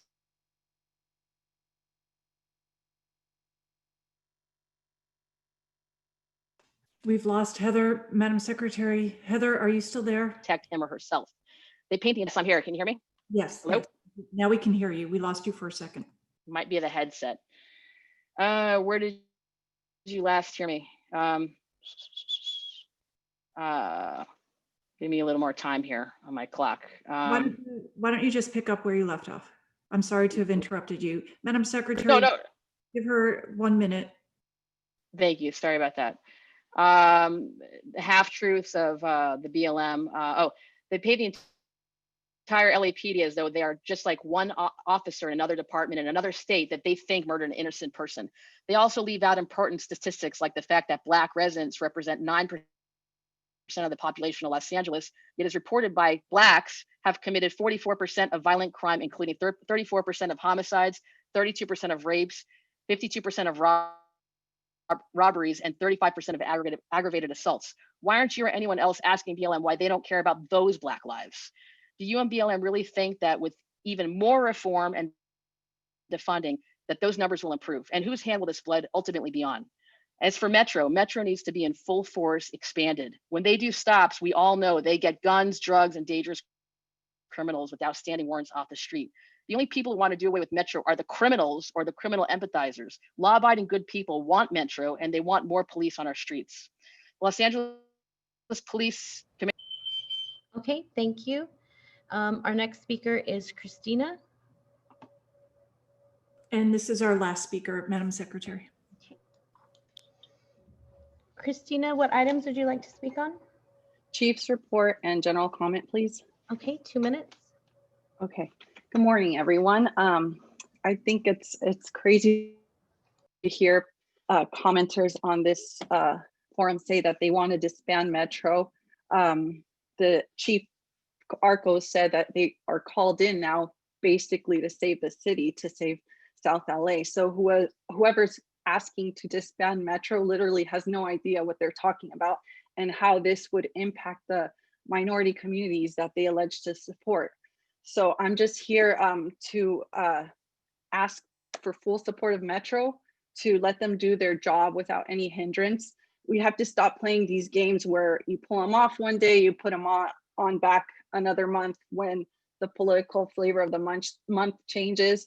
We already have the evidence of what happens when they're pulled off the streets. Crime goes up, criminals and gangs are emboldened, and people get shot and killed. Metro's the only one that pulls guns off the street, and it's a very simple concept. Less guns equals less shooting and less people dead.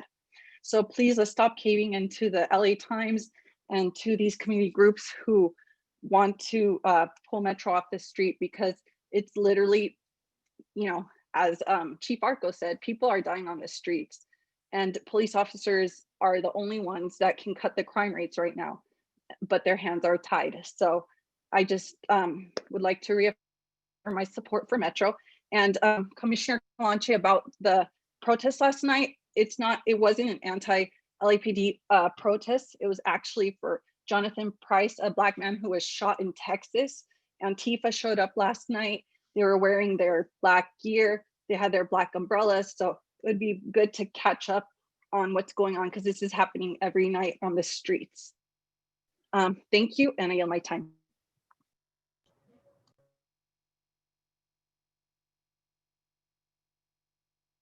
Thank you very much. Mr. Teefank, would you kindly summarize the written public comment that we have received for today's meeting?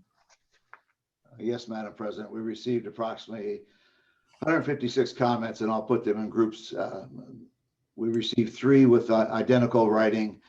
I, like many other Angelenos, are demanding a true audit of the millions of foundation dollars donated to LAPD, identifying the connections to current commissioners and who the foundation members are. As a citizen, we have every right to know the truth. The next grouping of 8 with the same writing. Hello, I'm writing as a concerned citizen in support of the LA Police Commission Fails Coalition to urge you to meet their demands as follows.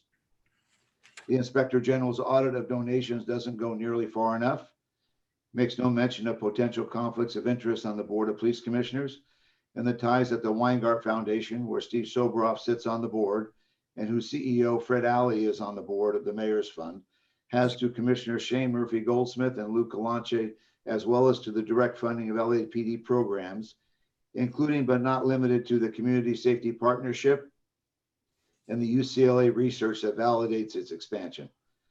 Disband Metro Division, whose officers continue to racially profile, criminalize, lie about, and brutalize Black, brown, and poor residents of South Central LA. Ban the use of facial recognition software and technology and release all details regarding the past and current use of facial recognition software and technology. Immediately end the limit imposed on public comment to 45 minutes. We demand that you immediately open up public comment so that everyone has an opportunity to speak openly and freely. 10 of this similar comments. I support LAPD 100%. As a longtime resident of the city of Los Angeles, it is really disgraceful to see how police officers are being treated by the public these days. It is more disturbing to see how public officials who should be setting the tone are treating and speaking about them in public forums. This fuels the negative public opinion that we see now. It puts these amazing officers in great danger, as the respect that once they had is all but completely gone. Last week, your commission spoke about the latest graduating class at the Academy, and while this is a great success, I can't help but notice that the graduating classes are getting smaller and far less in between. Is this a result of budget cuts or simply less qualified people willing to do this thankless job? I can't imagine that the officers naturally retiring or opting for early retirement due to recent events will be easily replaced. The LAPD will slowly start to shift from a majority of seasoned, experienced officers able to help the newer recruits to a majority green force thrown in to deal with complicated social issues created by no fault of their own. This will negatively impact all of us living in the city, as well as endanger the lives of officers to an even larger degree. 51 with this exact same wording. I am writing today because the time limits for public input at meetings of the Board of Police Commissioners continue to silence voices of the community, allowing the Police Commission to decide which voices they hear by only allowing 45 minutes total of public comment, amounting to 15 voices in a city of 4 million people. You have responded to previous emails that this change is an effort to balance the need for public input with the time that commissioners need to substantially address each matter, receive timely department reports on key issues, and ensure an appropriate allocation of time to evaluate use of force cases that are considered in closed session. However, according to the LAPD website, the Board of Police Commissioners is a citizen's voice in police affairs and as a means of ensuring more responsive and effective city government. Further, the website states that the commissioner's concerns are reflective of the community at large. This assertion is not only patently false, as you appoint members who don't and will never reflect the community at large. Citizens like Steve Soboroff, whose longstanding interest in supporting gentrification and reforms rooted in giving the LAPD further funding and power. Soboroff being a former chair and current board member of Weingart Foundation, a nonprofit that not only gives millions of dollars in funding to organizations like the ones that Commissioners Goldsmith and Calanche helm, but also directly to LAPD programs like Community Safety Partnership and the UCLA research that validates that program's expansion. Steve Soboroff being your patsy with the links to private money show your appointed Board of Police Commissioners and you, Weingart CEO Fred Alley, as a board member of your Mayor's Fund, Our state are steeped in conflicts that will never be reflective of the community at large. Since my comments will not be allowed at Police Commission this week and instead will be replaced by LAPD proxies spouting off-topic and sometimes racist rhetoric about Black people, I will provide my comment to you here. I demand an end to 45-minute public comment rule, which on its face is albeit and purposely works to silence voices most impacted by policing. I demand a complete audit of all funding of the LAP and its programs, not just the surface level one offered by the Office of the Inspector General on Tuesday. I demand the immediate dismantlement of Metro Division. I demand an immediate ban on the use of facial recognition software and technology, and a release of all details regarding the past and current use of facial recognition software and technology. And the final one is 84, and again, the same wording. I am a resident of Los Angeles and a mother of 3. I am deeply concerned with the recent rise in violent crime in Los Angeles, leading me to fear for my children, family, and community.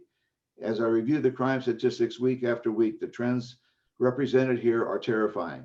As stated by Chief Moore in a joint news conference this last Friday, shootings and homicides are increasing at a pace not seen in years.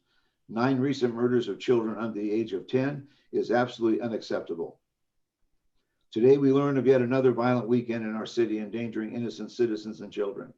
This is not the time to defund the LAPD. Defunding efforts have taken officers off the streets and resulting in these dangerous and deadly circumstances. We need more officers on the streets. We need more resources poured into collaborative efforts of the LAPD, like Community Safety Partnership. The Board of Police Commissioners is tasked with improving service to public by the department, reducing crime and the fear of crime, and implementing and supporting community policing programs. That being said, I implore you to take your charge seriously, support Chief Moore and the LAPD with the resources necessary to make our communities safe for our families. Our lives are at stake. That concludes the summaries. Thank you, Mr. Tiefang, for those summaries and for doing that at my request, I should add. A reminder to members of the public that Zoom selects the order in which we call public speakers. The commission does not. The order in which they're called, the Secretary of the Commission calls you up. I thought because Chief Arcos mentioned the crisis response team earlier, I wanted to remind members of the public who have experienced trauma that if you are in need of services, the crisis response team is available to you. They are a group of volunteers in the city of Los Angeles who are trained crisis counselors, and you can reach that group, this crisis response team, at 213-359-4206. That's 213-359-4206. And Mr. Joseph Avalos is the director of that program for the city of Los Angeles. Thank you all for making public comment and for providing written public comment. We will now move on with our agenda. The regular agenda, item A. First, may I ask the commissioners, because I expect items A, B, and C that we will have questions on. Do you have questions on D or E? Because if not, I would have votes on that and excuse the representatives of the department who are waiting to hear from us. So commissioners, if you have questions on D or E, please indicate to me and I'll hold those back. I'm waiting, Mr. Bonner. I thought you looked like you wanted to say something, sir. Yeah, well, relative to item E, it's I don't know whether I have questions, whether they are appropriately directed to the people who you might be preparing to excuse is what I'm not sure. So in that case, I'll just call them in order and they'll then wait. Let's call up item 3A, the Inspector General's report. Good morning, everyone. I have a couple of colleagues with me today from the office, so I believe the Secretary is bringing up, and I will introduce in just one moment.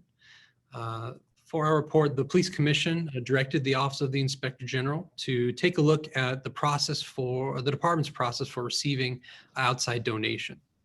We took a generally holistic approach at this, looking at the department's policies and procedures regarding donations generally, looking at the mechanisms that were in place to track donations, their receipt to their approval to their donation, and just looking also where donations are coming from and where in the department they're going to. To talk a little bit more about the process we used for this project, we have today with us Police Special Investigator Don McMullen, and then after that to talk about what our findings were and what some of our recommendations are for your consideration today, we have Assistant Inspector General Camelia Naguib. And then at the end of that, we'll be happy to do our best to answer any questions you might have about our report. So with that, I'd like to turn it over to Don McMullen to tell you a little bit about how we did this project. Good morning. Can you hear me? Yes, we can. Okay, thank you. In order to complete this review, we first looked at policies within the department, city policies, and policies of other agencies within the state. We found that the LAPD has the most comprehensive donations policy of any government agency that we looked at. Within this policy is a requirement that the department maintain a database of donations. We selected the calendar year of 2019 for an analysis. For that particular year, the department received and approved 349 donations, which were then sent to the commission or to the city council for approval. From this data, we were able to sort and categorize donations by donor, recipient, type, and amount. The amount of time involved throughout the process was also found to be a significant issue. We were able to create charts that provide a visual representation of these factors. We then began a series of interviews with commanding officers of various geographic areas, choosing the 2 areas within each geographic bureau with the highest donation activity. We asked about their experiences with the solicitation of donation by their officers, the process when approached by a potential donor, how they determine any potential conflicts of interest, their interaction with nonprofit foundations, and their own record-keeping systems. We also interviewed commanding officers of select citywide divisions about their experience with the process. We looked at the department's interaction with various nonprofit foundations that are focused on the benefit of the department, from local foundations known as boosters to citywide foundations, such as the Los Angeles Police Foundation or the Parker Foundation. After analyzing all these factors, we were able to develop some recommendations for improvement. For this, I will turn you over to Assistant Inspector General Camelia Naguib. Good morning. Before I start, I'm just wondering if we can put up the PowerPoint presentation that we had sent over up onto the screen.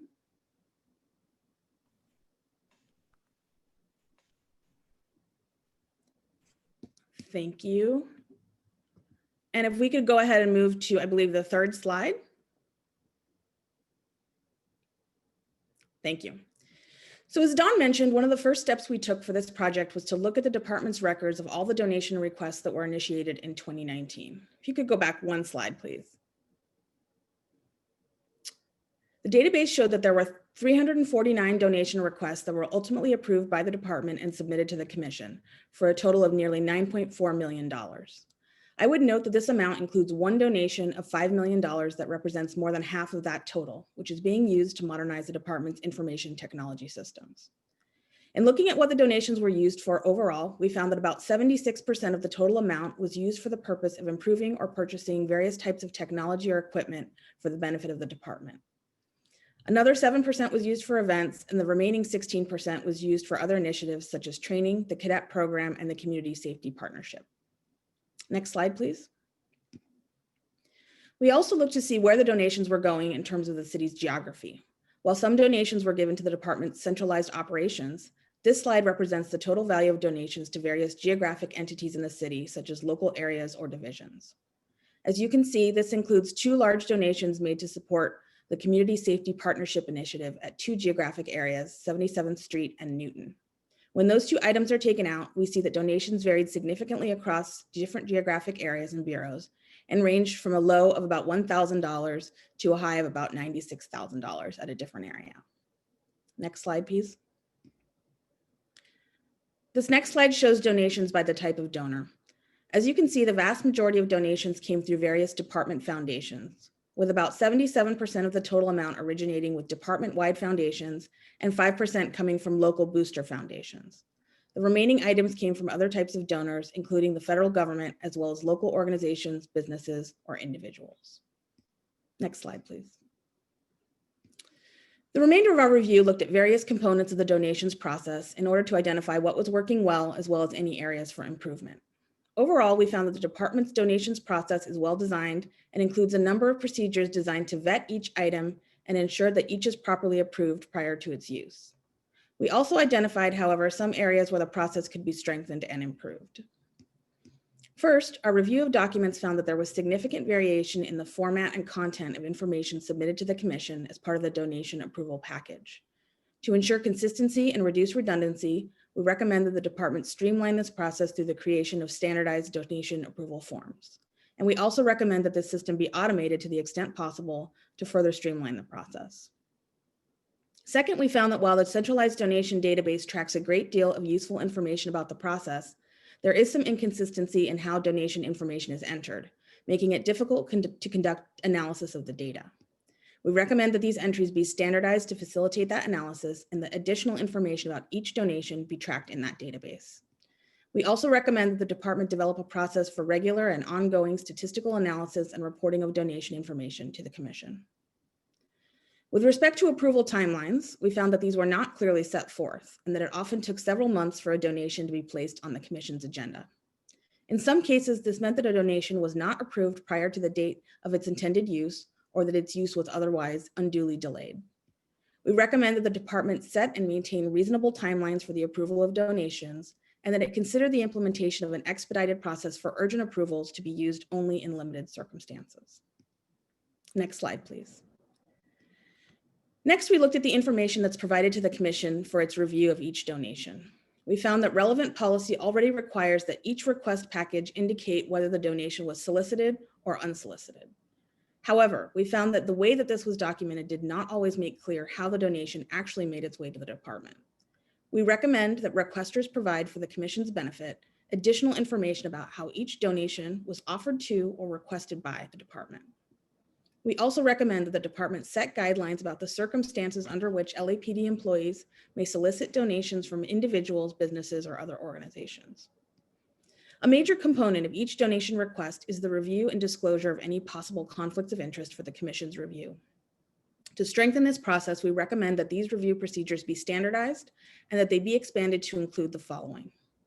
First, information about the original source of a directed donation from a foundation when the original donor is known to the department and the value of the donation exceeds a specified threshold. Second, information relating to the vendor or vendors receiving any of the donated funds. And third, disclosure of any department employee who serves in a leadership capacity of a donating organization. In mentioning this, I do want to note that we found that this circumstance appears fairly rare. For example, the department's largest donor, the Los Angeles Police Foundation, has indicated that it has never had a member of LAPD's command staff on its board of directors. And finally, we also recommend that the department provide statistical information about previous donations from the same donor as part of the approval request. Next slide, please. The last part of our review focused on the department's processes for receiving and tracking donations. In this area, we found that while LAPD entities are required to keep files documenting each donation that they receive, there's no standardized system for tracking that donation through the completion of the process.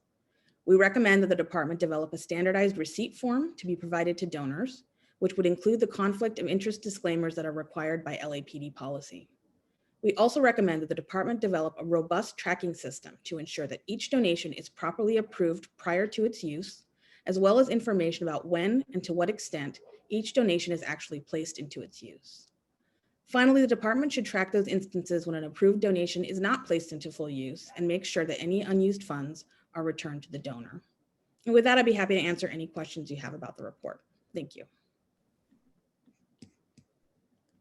Thank you very much to all the Inspector General's office for that presentation and for this report. I know I was one of the commissioners that requested it, and I think your recommendations are well taken and will improve our process dramatically, as well as improving the LAPD's internal process. I'd like to ask Chief Arcos first if there's any comment from the department regarding the report before I open it up for commissioners' specific questions to the IG's office.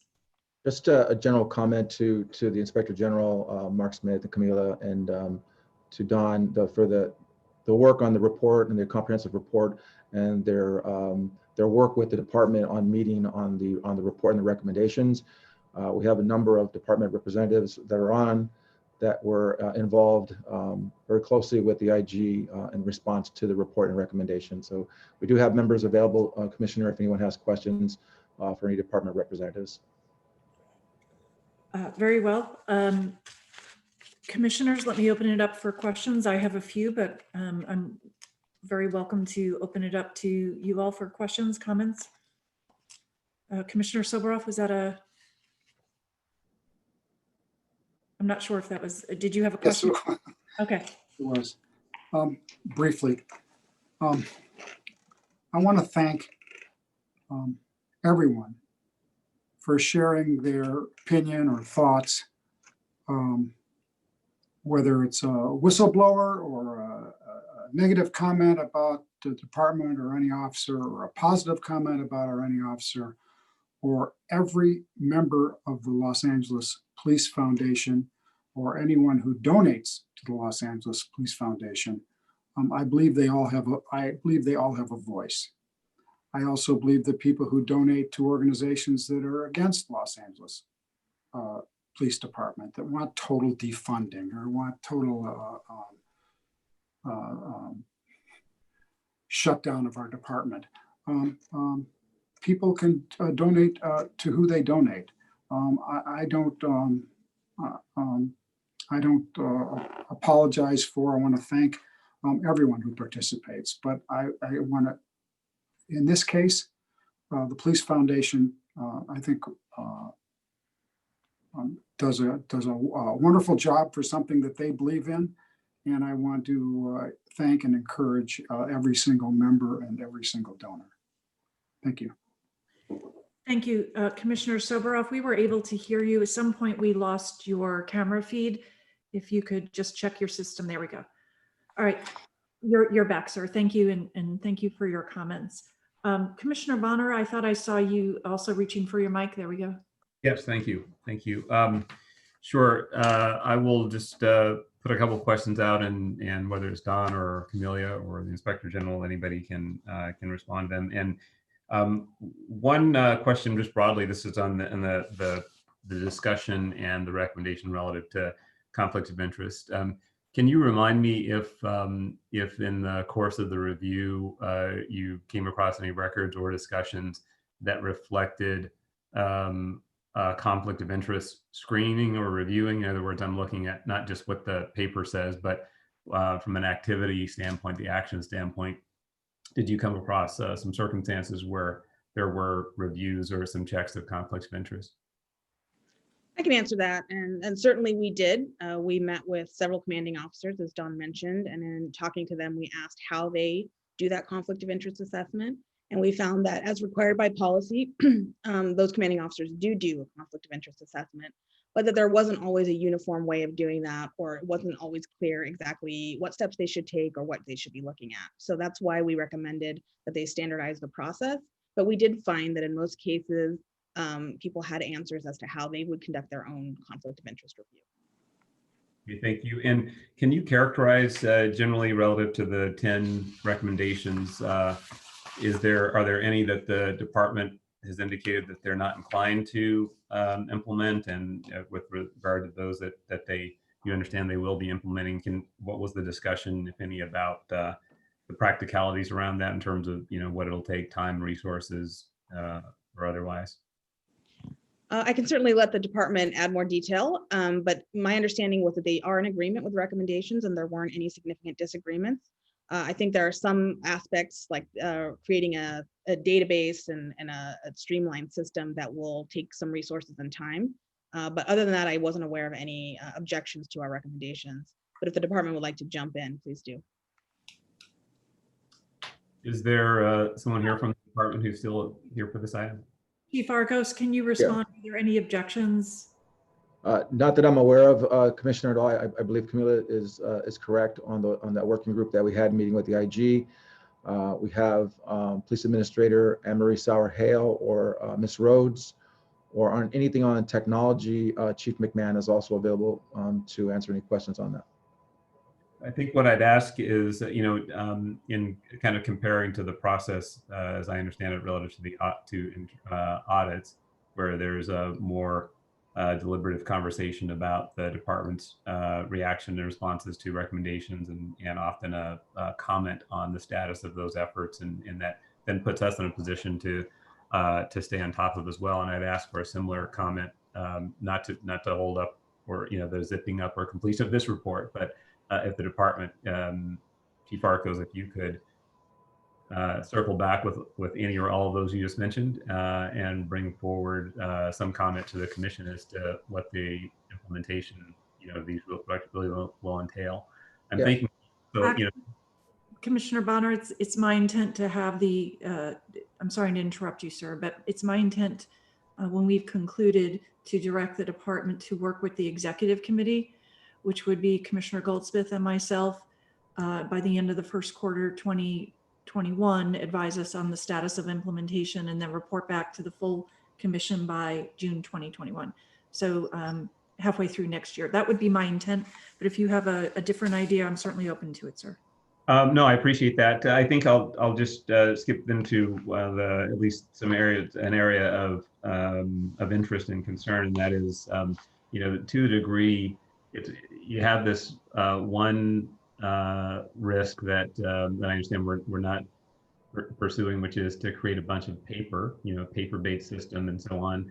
I'm aware that some of this is, particularly if we ever envision a searchable database that would be available to the commission or to the members of the public, to have a greater degree of transparency, there are technology elements to that. And so there's also an existing technology strategic plan, an IT strategic plan, and some other things in place. So I'm looking for some assurance that all of the right players are in conversation about what it takes. I've expressed relative to the IT plan a number of times, that concern that we'll get through that process, and then we'll still find out that there are capabilities, the things that we don't have, the capability to do. So I'm simply just asking that we go as far as we can to capture all of that, now, so that it's built into those IT investments as they're made. And then the other question I'll just put out on the table, because I'm not sure if the IG is going to be able to respond to it, but I'm looking at the next agenda item, which we'll get to, and I'm going to have some question about whether the substandard performance and outcome relative to those late IT donations would have been averted with any of these recommendations, had any of these recommendations been in play. So I don't know exactly who's going to be best to address that, but that's the question that I'm going to be asking, to make sure that we have a set of recommendations that would even cover this kind of circumstance that we'll be talking about here shortly. Well, before we open it up for an answer, Madam Secretary, I see Deputy Chief John McMahon is logged in. Could you bring him up to the panel? And by the way, that was going to be a question I had for the Inspector General's office, of whether any of the recommendations put forward here today would prevent a similar situation happening in the future. So if we could ask the IG's office to first address that, and then if there's no objection by commissioners, I'd ask Deputy Chief McMahon, will be addressing the next item on the agenda while we're on this topic, to also address it. So could the IG's office take it first, please? Sure. So first, I would say that the policy does not allow for any item to be placed into use prior to its approval by the commission or the council. In order to shore that up, we make a couple of recommendations. One is to ensure that there is a tracking system all the way through the end of the process that tracks when the approval was made and when the item was actually placed into use. And so we think that will at least allow for auditing and additional accountability, assuming that those are tracked, the donations tracked in the first place.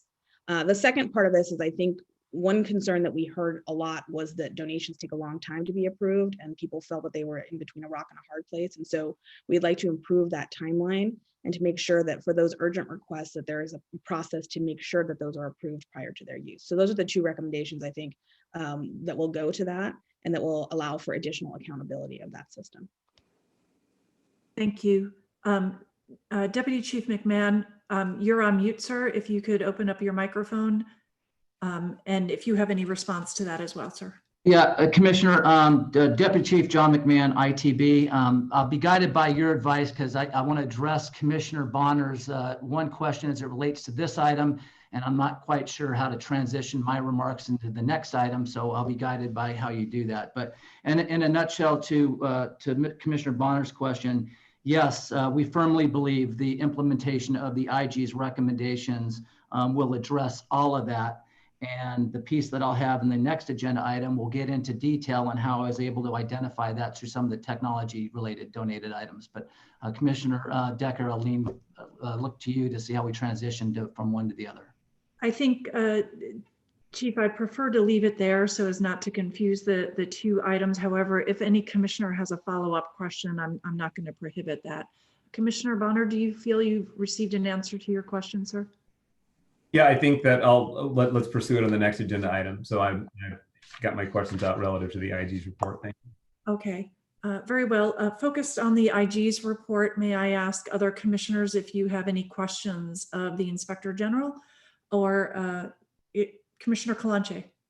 Just a quick comment. It's a really good report, and I appreciate the recommendation to see the donation through the end of the process. It's really important that we document the expenditures and return any money that's not used for that. Having an organization where we get donations and we have to make reports, that's sometimes the hardest piece, is tracking all the expenditures. So I appreciate that you put that in your report, and I think it bodes well for accountability. So I appreciate that, but it's a really good report, good recommendations. Thank you. Any other questions from commissioners? My one question was related to what Commissioner Bonner had said about the procedures to prevent the possibility or to limit the possibility of donations being presented to us late, as in the next item we'll be taking up. I heard the IG's response. My only other comment and questions, my only comment is to my fellow commissioners. There have been a lot of allegations stated today, and frequently it comes up when we get donations before us about conflicts of interest. In the past, many of you have indicated you've referred or consulted with attorneys, city attorneys, ethics commission. Of course, it is easy to make allegations, but I ask that each of you consult with the city attorney, consult with the city ethics commission as to whether or not there is any conflict or appearance of impropriety that either should be disclosed or warrants recusal. I assume you have all done this with respect to the matter before, all the matters before us today, but I would ask that you do that with more earnestness and speed to ensure that when we take action, that the actions of the commission are not held under that level of scrutiny. Is there any objection to that? Any comments any commissioner wants to make with respect to that? We have that duty with respect to any matter before us, not just on donations, but given some of the comments, I just wanted to be sure that we as a commission are very clear about our responsibilities, and each commissioner is doing so. If any commissioner wants to make a comment, I'll open it up, but otherwise I intend to proceed. Okay, seeing no indications that anyone wishes to speak. Actually, oh, sorry, Commissioner, please go ahead. Yes, President Decker, thank you. Just to clarify, are you talking about disclosing just in general or disclosing prior to items? I actually would love to be able to disclose any donations that could potentially be a conflict with my organization. Well, Commissioner, if you would like, I suggest, why don't you speak to the city attorney separately? I'm going to hold this matter for a vote to, and maybe even have a recess, but I think we should proceed on the other matters. I'm just asking all commissioners to follow the city rules, consult with the city attorney, the ethics commission as needed. When you see matters on schedule, everybody should do that well in advance. And so that there's no appearance of impropriety. What I'm going to do right now is hold this matter and ask you and the city attorney to have an offline conversation. And we will continue with the conversation on the other items. If you'd like a quick recess, we can take a 5-minute recess. Would you like that, Commissioner Kalanche? No, good. Thank you. Okay, thank you. Then I'm going to hold that matter until you advise me you've had that opportunity to consult with the city attorney. And I'll move the discussion then to item B.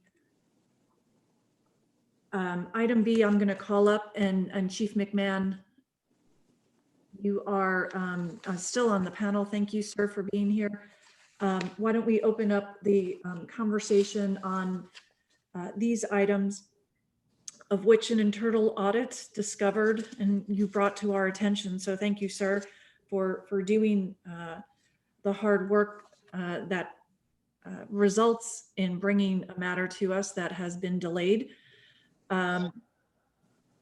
You have highlighted a number of matters that go back many years, sir.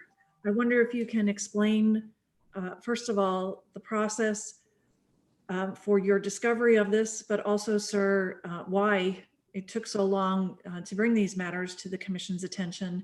And if you could then explain the procedures you'd like us to follow today in moving these matters forward.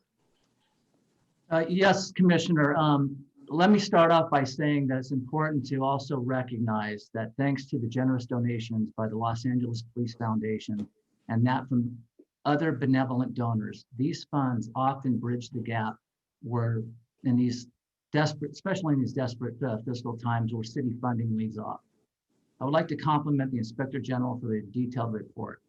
I encountered all the shortcomings identified in his report in reconciling the items not properly approved in the report before you, as they were not accepted through the existing process. Know that we've swiftly implemented measures that I can comfortably report address the issues and recommendations identified in the Inspector General's report, specifically as it relates to recommendation number 10, and I'll get to that in a little bit. Recognizing that these measures address items related to technology, I've also cross-staffed with Ms. Liz Rhodes, Director of Office of Constitutional Policy and Policing, and Mr. Tom Brennan of Administrative Services Bureau. Both have acknowledged the need to implement a similar system, and information technology will assist in that endeavor. One of the things I'd say that really kicked this off is roughly about, I can't be certain of the date right now, but about 8 months ago is what I would guess. I discovered a bunch of technology related items in the department's information technology warehouse. I got some phone calls about the deployment of that equipment, and I just followed through with just a random audit of that and other items and quickly discovered that a lot of these items had not gone through the proper approval and acceptance process.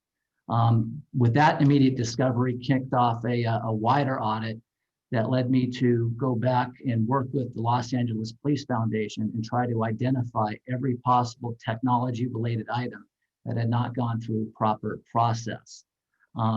Thanks to the cooperation with the Police Foundation, I was able to comfortably identify those items that I think reasonably addresses any possible item that's come into the department's inventory.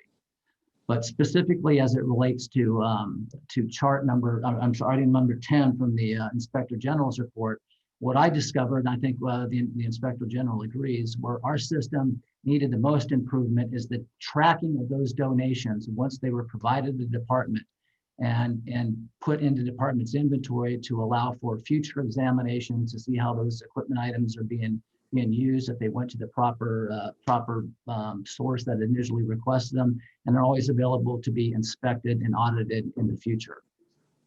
Can I bring up the chart? Commissioner, I would like to show the commission a brief chart that explains the processes we have in place. Of course, Madam Secretary, do you have that chart to bring up, please? I do not have that chart, no. Did you provide it in advance, sir? No, Commissioner, I did not, but, oh, go ahead. We'll work it out real quick right now. Commissioner Decker, can I be made a co-host? The secretary of the commission has to do that, and in the future, it'd be more helpful if you could provide her any materials you'd like to show. Madam Secretary, are you able to do that? Make Chief McMahon someone who can share a screen? Yes, I just gave him screen sharing privileges. Here you go, Chief. In the future, though, please send it to the board secretary. I sure will. Thank you. All right, Commissioners, what I have before you is a chart that breaks down this process in 4 steps. I think upon inspection, the Inspector General will agree that this system addresses a lot of their recommendations in their report, and specifically addresses recommendation number 10 on division tracking and guidelines. So the first step is the initial request. Somebody within the department that is either requesting an item be donated or is aware that there's a donor that could possibly donate an item for the department's help. So the commanding officer will prepare that initial request, and this again specifically addresses IT-related items, but as I mentioned in my previous comments, Administrative Services Bureau also is going to implement a similar system. But in this case here, if it is a technology-related item, I've got to get the person requesting a technology item has to seek approval from Information Technology Bureau, and they need to get approval from us on technology items for 2 things. A lot of times there will be entities in the department that will request a particular piece of technology. A laptop or laptops is a common piece of equipment that's often asked for, and I'm able to stop it right there because I have several in inventory that I can give them within the department's existing inventory, and it stops there. But secondly, I also have to ensure that the item is properly examined to ensure that there's no security vulnerabilities and it doesn't pose any problems to the department's network or information technology infrastructure. That request is done through a number of different ways, either through all in documentation, through an email, a Form 15-2, or the newly stood up Information Technology Bureau technology tracking system. I'll look at that. Item, see that we don't have it in inventory, or it doesn't offer any security threats, or it's something that is suitable for our use, and I'll endorse that recommendation. That recommendation goes into the technology tracking database, for lack of a better term. And the approval process kicks in. So the requesting commanding officer completes and approves the donation application form to ASB in accordance with existing procedures. That application gets looked over and is ultimately approved or disapproved by Administrative Services Bureau. And then they'll determine the appropriate level of whether or not such donation needs to just be accepted by the Board of Police Commissioners, or if over $18,000, it goes across the street and has to get approval from City Council. Once that's done, the file number is then, before it's accepted, that file number is then put into our database.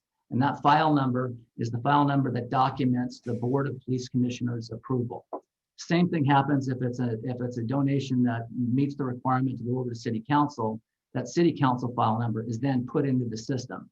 Those 2 numbers will, depending on the donation, will verify the documentation that will support that the acceptance actually was provided, and within the system, the documentation will be there with the agenda item, the votes, and all the information to support that the item was properly accepted.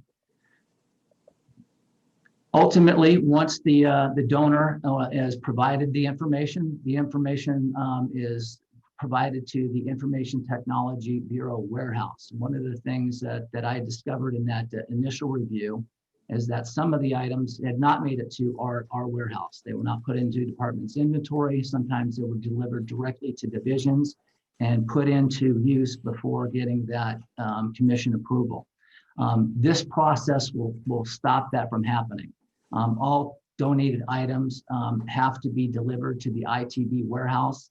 And if there's any reason why there's got to be an exception to that, that exception has to be properly entered and vetted for approval. For example, somebody could donate an item of such a large size that it wouldn't be feasible for the item to be donated to the warehouse. An alternative measure for inventory control will then kick in. All equipment that comes in to the warehouse is properly compared with the invoice and the packing slip to ensure that those items that were being sent to us are in fact received. All items are asset tagged. They're given a label on it, put on the item itself with the inventory control serial number. That serial number is also entered into the database. And then once that's done, there's a notification made to the individual that has requested the item saying that your item is now available to be picked up. And then once that's picked up, that information is captured as to the person who received that equipment. And from that point in time, the information or the property can be used by the department entity requesting the use of the information. This system, as identified in the Inspector General's report, was the piece that was perhaps our biggest shortcoming and what is described as the most complete donation process looked at by the Inspector General's office. But I think this piece right here really closes the gap to ensure that we have proper inventory control, and it allows the department to inspect these items for their existence and proper use moving into the future. Thank you, Chief McMahon. Let me ask my fellow commissioners if they have questions. Questions for follow-up, and give me 1 second. I lost my screen. Commissioner Bonner? Thank you. Chief, can you first, just broadly, can you clarify I was under the impression at one point in time that that I know I think I have the situation with the travel and some of the other expenses, but that the equipment was still in a warehouse, or at least the majority of it was. Can you clarify what the situation is as we sit here today?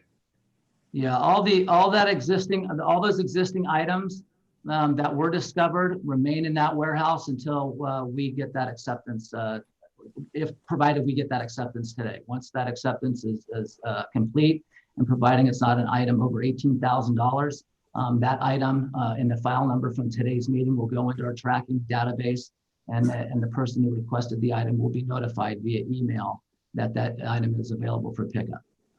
So what I'm trying to understand is I'm looking on I think it's the second page that's referencing the iPads that are being used by personnel to conduct day-to-day operations. What am I misunderstanding there? No, so to the extent that I still have items in the warehouse, when I initially discovered that these items had not gone through proper procedure, those items have not yet gone out and have remained in the warehouse for several months now until today's process. There are other items that have gone out that I have identified, have gone out that have been put into use. Got it. Thank you. And then just going back just broadly, how would you characterize I know you did the administrative audit and so on, but would you characterize this as a system issue, a failure, and having the proper controls and the system? Was there some human behavior? I mean, what other than sloppy and unacceptable and those things? What characterization would you put on it in terms of how this happened? Commissioner, I think the Inspector General kind of, I think in some of their remarks, really addressed what a good system we have. The biggest part was this last piece is the shortcoming to what is otherwise a remarkable system. The system was missing this piece. So in that it was missing this piece, there really wasn't any sloppiness. It was a procedural oversight that's taken perhaps a bit too long to discover, but this one piece here really shores up what our shortcomings were. And I think we'll solve the problem to prevent it from happening in the future. Okay, and then finally, relative, since you're in charge of are you overseeing also just the broader IT investments? Anything that's technology related will come through me. So, relative, thinking a little bit back on one of the recommendations of the IG, but also just the idea of having a searchable database at some point relative to donations, like in this case.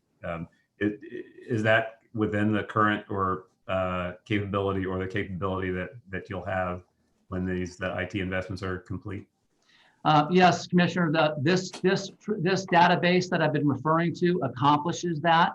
So, but just with respect to technology related items, I am working with our Administrative Services Bureau, who has recognized the need to have a similar system and will be implementing with our help a system that will do exactly that.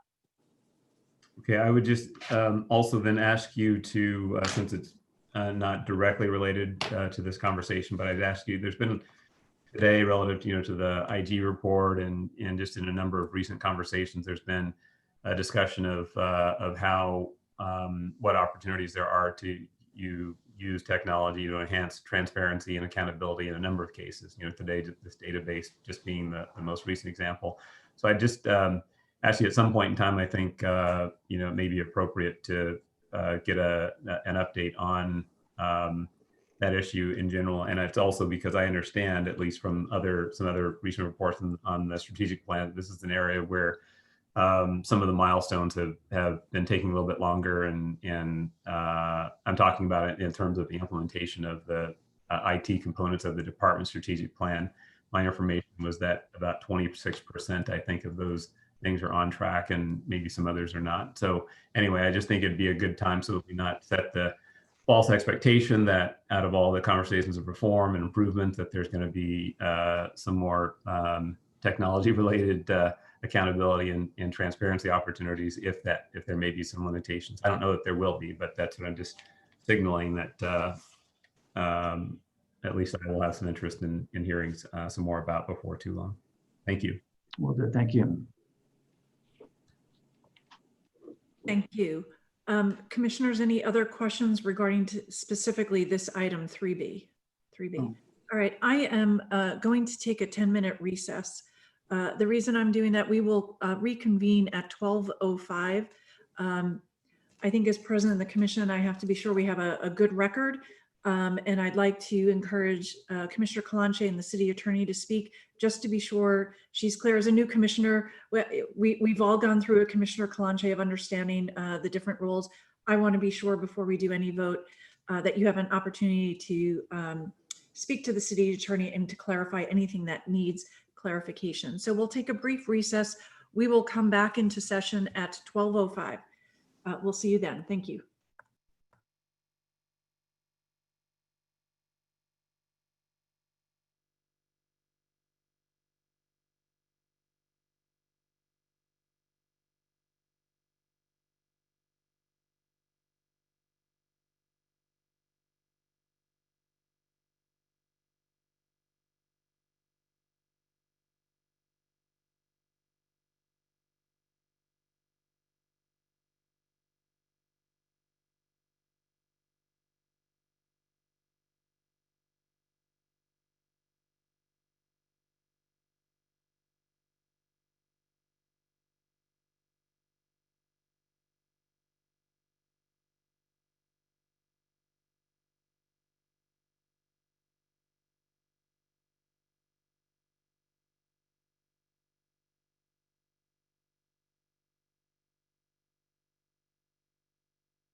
All right.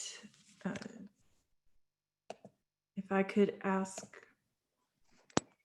commissioners to return, please.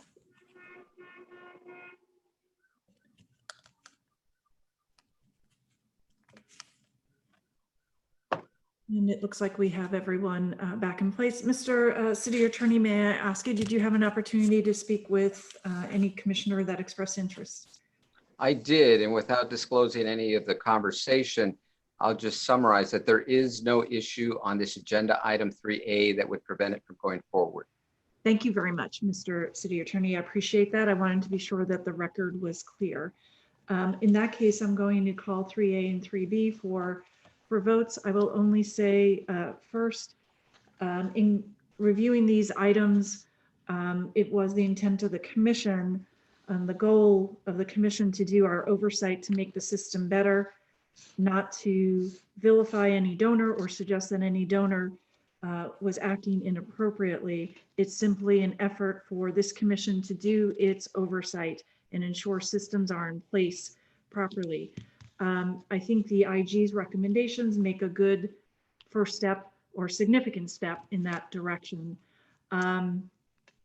And we do want to thank all who choose to provide a donation to the Los Angeles Police Department, and in doing so help your city. There has been a suggestion that these donations be reallocated. That is not something this commission can do. Donors, by nature of it being a donation and a gift, get to determine the general purpose, and that is the only purpose for which such donations can be used. With that, I'm going to call up item 3A for a vote, and with the request of the department to report back to the executive committee, which is Commissioner Goldsmith and myself, by the end of the first quarter of 2021. And depending on the outcome, we'll return to the full commission by June 2021, the end of the fiscal year, and report back on the status of the implementation of all these recommendations. Chief Arcos, generally, does that sound acceptable and doable from your perspective? Yes, Commissioner. Yep, thank you. Thank you. With that, I'll call the item 3A, and the request is to improve the Inspector General's report. I will move that forward. Second. There's a second. All in favor, please say aye. Aye. Aye. Opposed? It passes 4-0. Thank you. And then I'll call item 3B. 3B, which the requested action is to approve the department's report and transmit to the mayor and the city council for acceptance. Is there a second? I'll move that. Second. Second. Thank you, Commissioner Calanche. All in favor, please say aye. Aye. Opposed? It passes 4-0 as well. Thank you very much. And thank you, Chief McMahon, for that presentation and the actions that you have taken to conduct your own oversight of your process. Much Thank you, appreciated. Commissioner. Thank you. I'll call 3C. I think you're staying with us, Chief McMahon. On 3C, on the response to City Council's motion on body worn camera. I have received it. I do have questions. If another commissioner wants to go first, I have no objection. Seeing no rush. Oh, Commissioner Bonner, you want to go first? I'll go first, second, whichever you prefer. And I don't know if this is a question. It's a question that arises toward the end of the report, but I don't know if it's directed to Chief McMahon or Chief Arcos. But there's a comment to the effect that the value of expanding the use of body worn can't be. I think it's the value of such commitment can't be measured in dollars. I mean, that's kind of I think that through monetary cost is the term that it uses, but I wanted to understand a little bit more on that issue of value in terms of what we're seeing right now, and therefore what we would expect to see maybe expanding the program. And namely, I'm thinking of the degree to which I know that, the body worn obviously is helping the department and the public understand and see and understand some of the specific incidents that involve use of force. But I know there's this other effort to use the technology as well to improve the monitoring of other behaviors in connection with interaction with the public. Will there be any element of that here? I know it's a different class of officers or a different class of sworn personnel who are the subject of this inquiry. But if you could comment on that generally, you're noting that you can't really quantify the monetary value of the investment, but what would more broadly the public expect if this were expanded? John, you want to cover the Chief. value part of the reports and evidence, et cetera, documentation? Yeah, I sure will.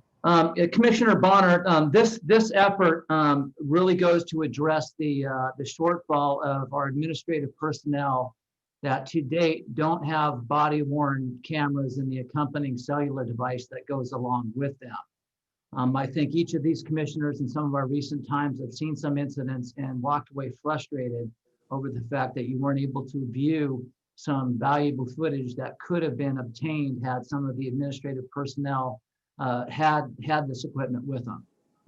This effort is attempts to close that gap and staff everybody with a body-worn device and the accompanying cellular device. So for all those incidents that require the deployment of our administrative personnel, they would now, if this effort was to ever be funded, would now have those devices. Can you comment, just take that just to the next level in terms of what types of activity the administrative personnel would be engaged in that might be captured on body worn? Protests out in the field, field enforcement activities. When a detective, for example, is deployed to any type of field operations or field enforcement, they then be required to adhere to our body worn camera deployment and activation policies. And so anytime they're actually deployed away from the office environment or at a desk, they fall within the expectations of our policy, and they need to put that out. Another one of our aspects where sometimes we don't have these devices is overtime details.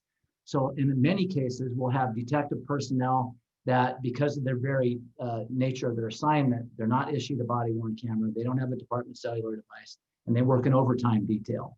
And they work these overtime details, and we scramble around to either get them these devices when we can, or oftentimes they simply don't have them. MTA is kind of an offshoot itself, in that the chief has mandated that if you are working an overtime assignment in uniform, you shall be equipped with a body-worn device, a body-worn camera. And so we've been scrambling to make that happen. It's a mandate. We're making it happen through, lack of a better term, band-aids, but we're complying with the chief's direction. But this will really go a step further to make sure it's not a problem. It's an inventory nightmare to try and administer these devices when you don't have enough to cover every employee in the organization. They move around, they go from field assignments to administrative assignments, and those each camera has to be tracked and appropriately put with the people that are in those assignments that require them. The funding of this initiative would greatly also, an added benefit that wasn't mentioned in the report, but as far as control and maintenance of the equipment and accountability, it would really solve a lot of problems along those lines as well.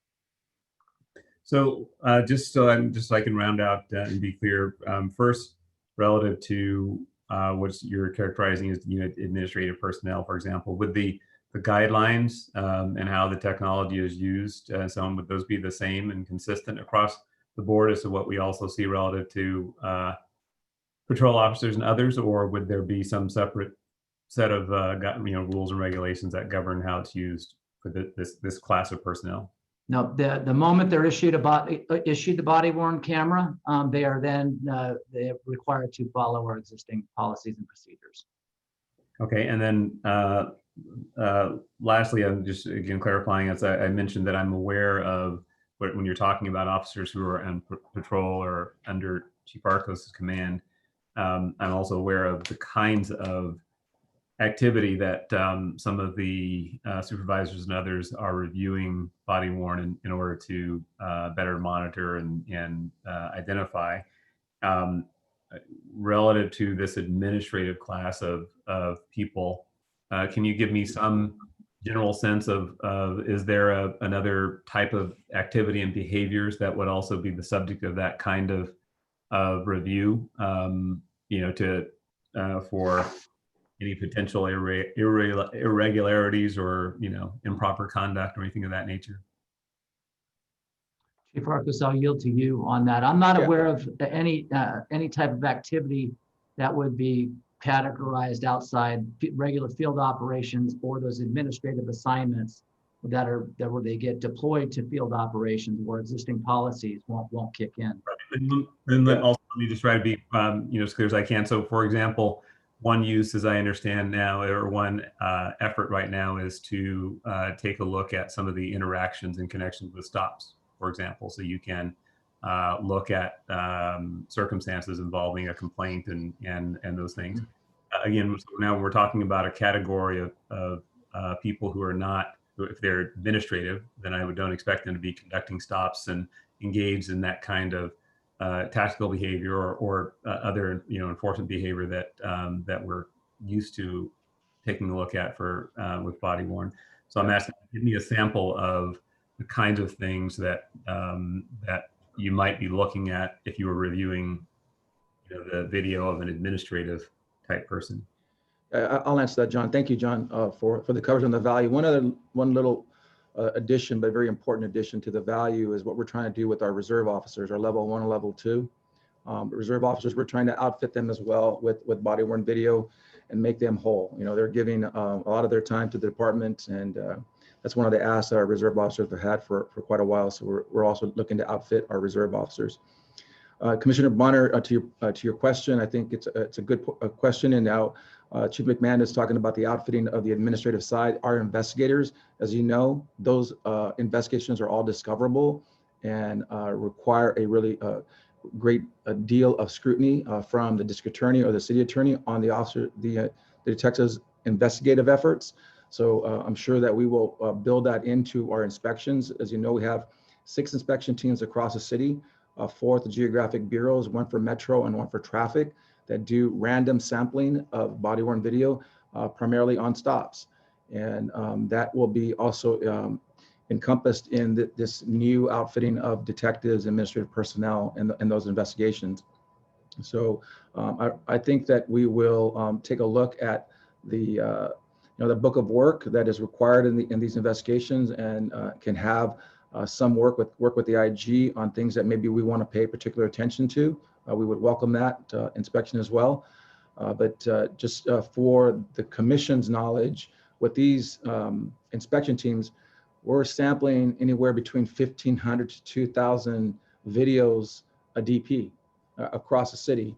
And that does not include what we discover from FID investigations, from Professional Standards Bureau investigations as well. So there's a number of constant inspections that are going on to look at the way our officers are conducting themselves on stops, on arrest, on engagement, et cetera, throughout the city.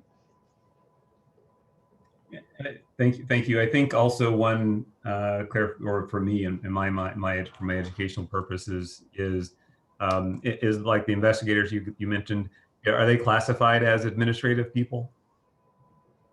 I'm thinking of administrative people as people doing administrative things. And so as a layperson, I'm just saying I want to understand, are they as investigation and other people who are out in the field doing things, administrative, my mind there, you're in an office, you're in a desk. So I'm just asking to clarify, is this other swath of people personnel that we're referring to here, are they officially classified as administrative? Commissioner Bonner, if you don't mind, if either Chief Arcos or Chief McMahon can just answer. And that's my last question, but that's just what I wanted to make sure. Which units that you're referring to as administrative personnel, which are precisely the units that don't have it yet? Because I think that's confusing and you're referring as administrative. So far, you've talked about detectives, reserve officers. Who else falls into that category? Well, we have internal affairs investigators that go out and conduct investigations. So that would fall more in the realm of the semantics of the term administration. You know, our detectives fall under that as well, but you know, their investigators are out in the field conducting investigations, canvassing at crime scenes, follow-ups for witnesses and victims and suspects. So yeah, it's the whole kind of hodgepodge of work there. Thank you. Thank you. Thank you both. Okay. So it's, just for my clarity, it's detectives, reserve officers, internal affairs. Is there another category of? Commissioner Decker, I think the best way to sum it up is we have 7,000 in small change body worn cameras deployed to officers that are in the Office of Operations, Metro, and other field related assignments. So anybody that's not assigned to the Office of Operations or those uniformed, generally uniformed assignments, your detectives, as Chief Arcos mentioned, your internal affairs investigators, your office administrative staff that happen to be sworn in every division. Those officers, if they're not assigned to a patrol division, are not assigned a body worn camera. So when the department is mobilized, for example, and everybody has to wear a uniform and go out and do field-related activities, they don't have the device. But any one of these individuals, regardless of their assignment, the moment they get this device and are deployed, they're now required to follow our policies and procedures for activating that device, keeping it on. So the best way to describe it is understanding who actually has those cameras now, and those uniformed patrol officers, the 7,000 plus, but we have 9,000 plus sworn officers. This will bridge that gap. Right. No, I got all that. What I'm really going for is to just have a better understanding of which units do not have it. And I think I probably got the best answer I can get. But my real fundamental question is, while the cost is 24 million over 6 years, approximately 4.1 a year, do you have a prioritization of the units that you'd like to get body worn for that do not yet have it? In other words, is Detective Bureau the highest priority for you? Or is there a way to prioritize it in case council asks you in their questioning, well, we don't have the 4.1 million a year, but we can give something else to it? Have you prioritized the units that you'd like to be covered? Commissioner, we have not. That was not part of this report, but that's an effort that's a worthwhile and undertaking, and we will do just that. And I only bring this up because the city, as I think everybody in the city knows, is facing a fiscal crisis. Even if getting more body worn cameras is a high priority for the city council, they may like to know how they can do it in stages, perhaps, much like the rest of the department was equipped with body worn cameras. They might offer that as an option. Agreed.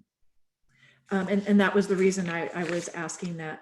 I don't have any other questions, but Commissioners Kalanche and Soboroff, I didn't give you a chance yet to ask any questions. No questions? Thank you very much, Chief McMahon, for this report, and Chief Arcos. The requested board action is to approve the department's report and transmit to the mayor and city council, and also transmit to the mayor and city councils for acceptance. I will move that forward. Is there a second? Second. It's been seconded. All in favor, please say aye. Aye. Opposed? It passes 4-0. Thank you again, Chief McMahon. I'll now call item 3D, the department's report relative to $7,000 plus donation, $7,800 donation. Are there questions from commissioners on this item? Seeing no hands, I'll move the matter forward to approve the department's report and accept the donation. Is there a second? Second. Thank you, Commissioner Kalanche. All in favor, please say aye. Aye. Aye. Opposed? It passes 4-0. Thank you. With respect to item 3E, department's report relative to various COVID-19 related donations to the department. Are there questions from commissioners on that item? So, yeah, so I had signaled some potential question or Yes. One thing I was looking at the write-up, it didn't have any reference to who is otherwise most knowledgeable aside from the chief. So that's why it wasn't clear to me who would maybe address this. But what I'm looking at, I don't have necessarily any concern about obviously the donations themselves, and they're going to be important to responding to the pandemic. I am interested, similar to the nature of my comments earlier in connection with the chief's report, several months into the pandemic now, and we did go through a period, I think, where there were a lot of reports, even some I received internally about officers wearing masks or not wearing masks, or following various protocols. And I just like some sense, or at some point in a future report, maybe from the chief or whatever context would be appropriate, a report on. I asked before for the chief how this is, what level of utilization we're seeing, not just of the PPE, but the wellness, services and other things that are being made available. And I just like that addressed in some comprehensive way now that we're several months into the pandemic and should have some history as to how even the behaviors have evolved in the department, and how all of the boot cleaners and sanitizer and all that, that those materials are being used, and what impact they're having, and so on. So that's kind of a question if you want to address it now, and also make a note for between the chief and the chair, however you think is appropriate for any further input. Commissioner, so I want to be clear on understanding that you want us to have a comprehensive report back to all of our efforts surrounding the pandemic, and subject to also the donations that we received, masks and sanitizers, et cetera, everything that we've done.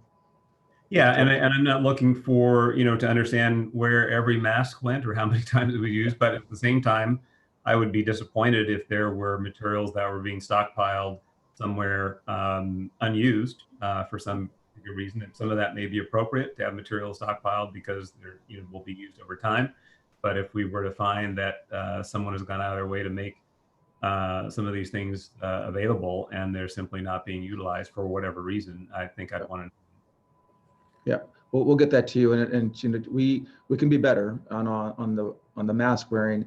The chief has been firm in his expectation of our people wearing their mask, social distancing, sanitizer, et cetera. I've seen great strides that we are getting better, but there still is more work to do, and we're working on that. And the chief's expectation is to be progressive in our accountability on every action that we see where we're failing. Appreciate that. Thank you. Okay.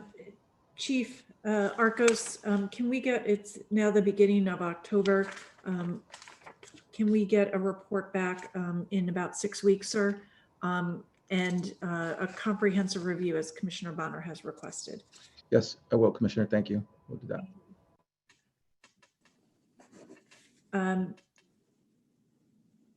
And Mr. Teefank, I'd ask you, Mr. Bonner highlighted a few things earlier in today's meeting as well as now, and I'd ask all of that information be provided to the department for the report back. Yes, ma'am. Thank you. With respect to item E, any other questions? Commissioner Soboroff, I see your mic's open. Did you have a question? No? Okay. In which case I will move the matter forward to approve the department's report and accept the donations. Is there a second? Second. It's been seconded. All in favor, please say aye. Aye. No? Opposed? Passes 4-0. Thank you very much. The only matter left for today is adjournment. I will move that we adjourn today's meeting. Is that seconded? Everybody want to say? Okay, seconded. Terrific. All in favor, please say aye. Aye. Aye. Opposed? We stand adjourned until the next scheduled meeting. Thank you very much, everyone. Thank you. Thank you. Everybody.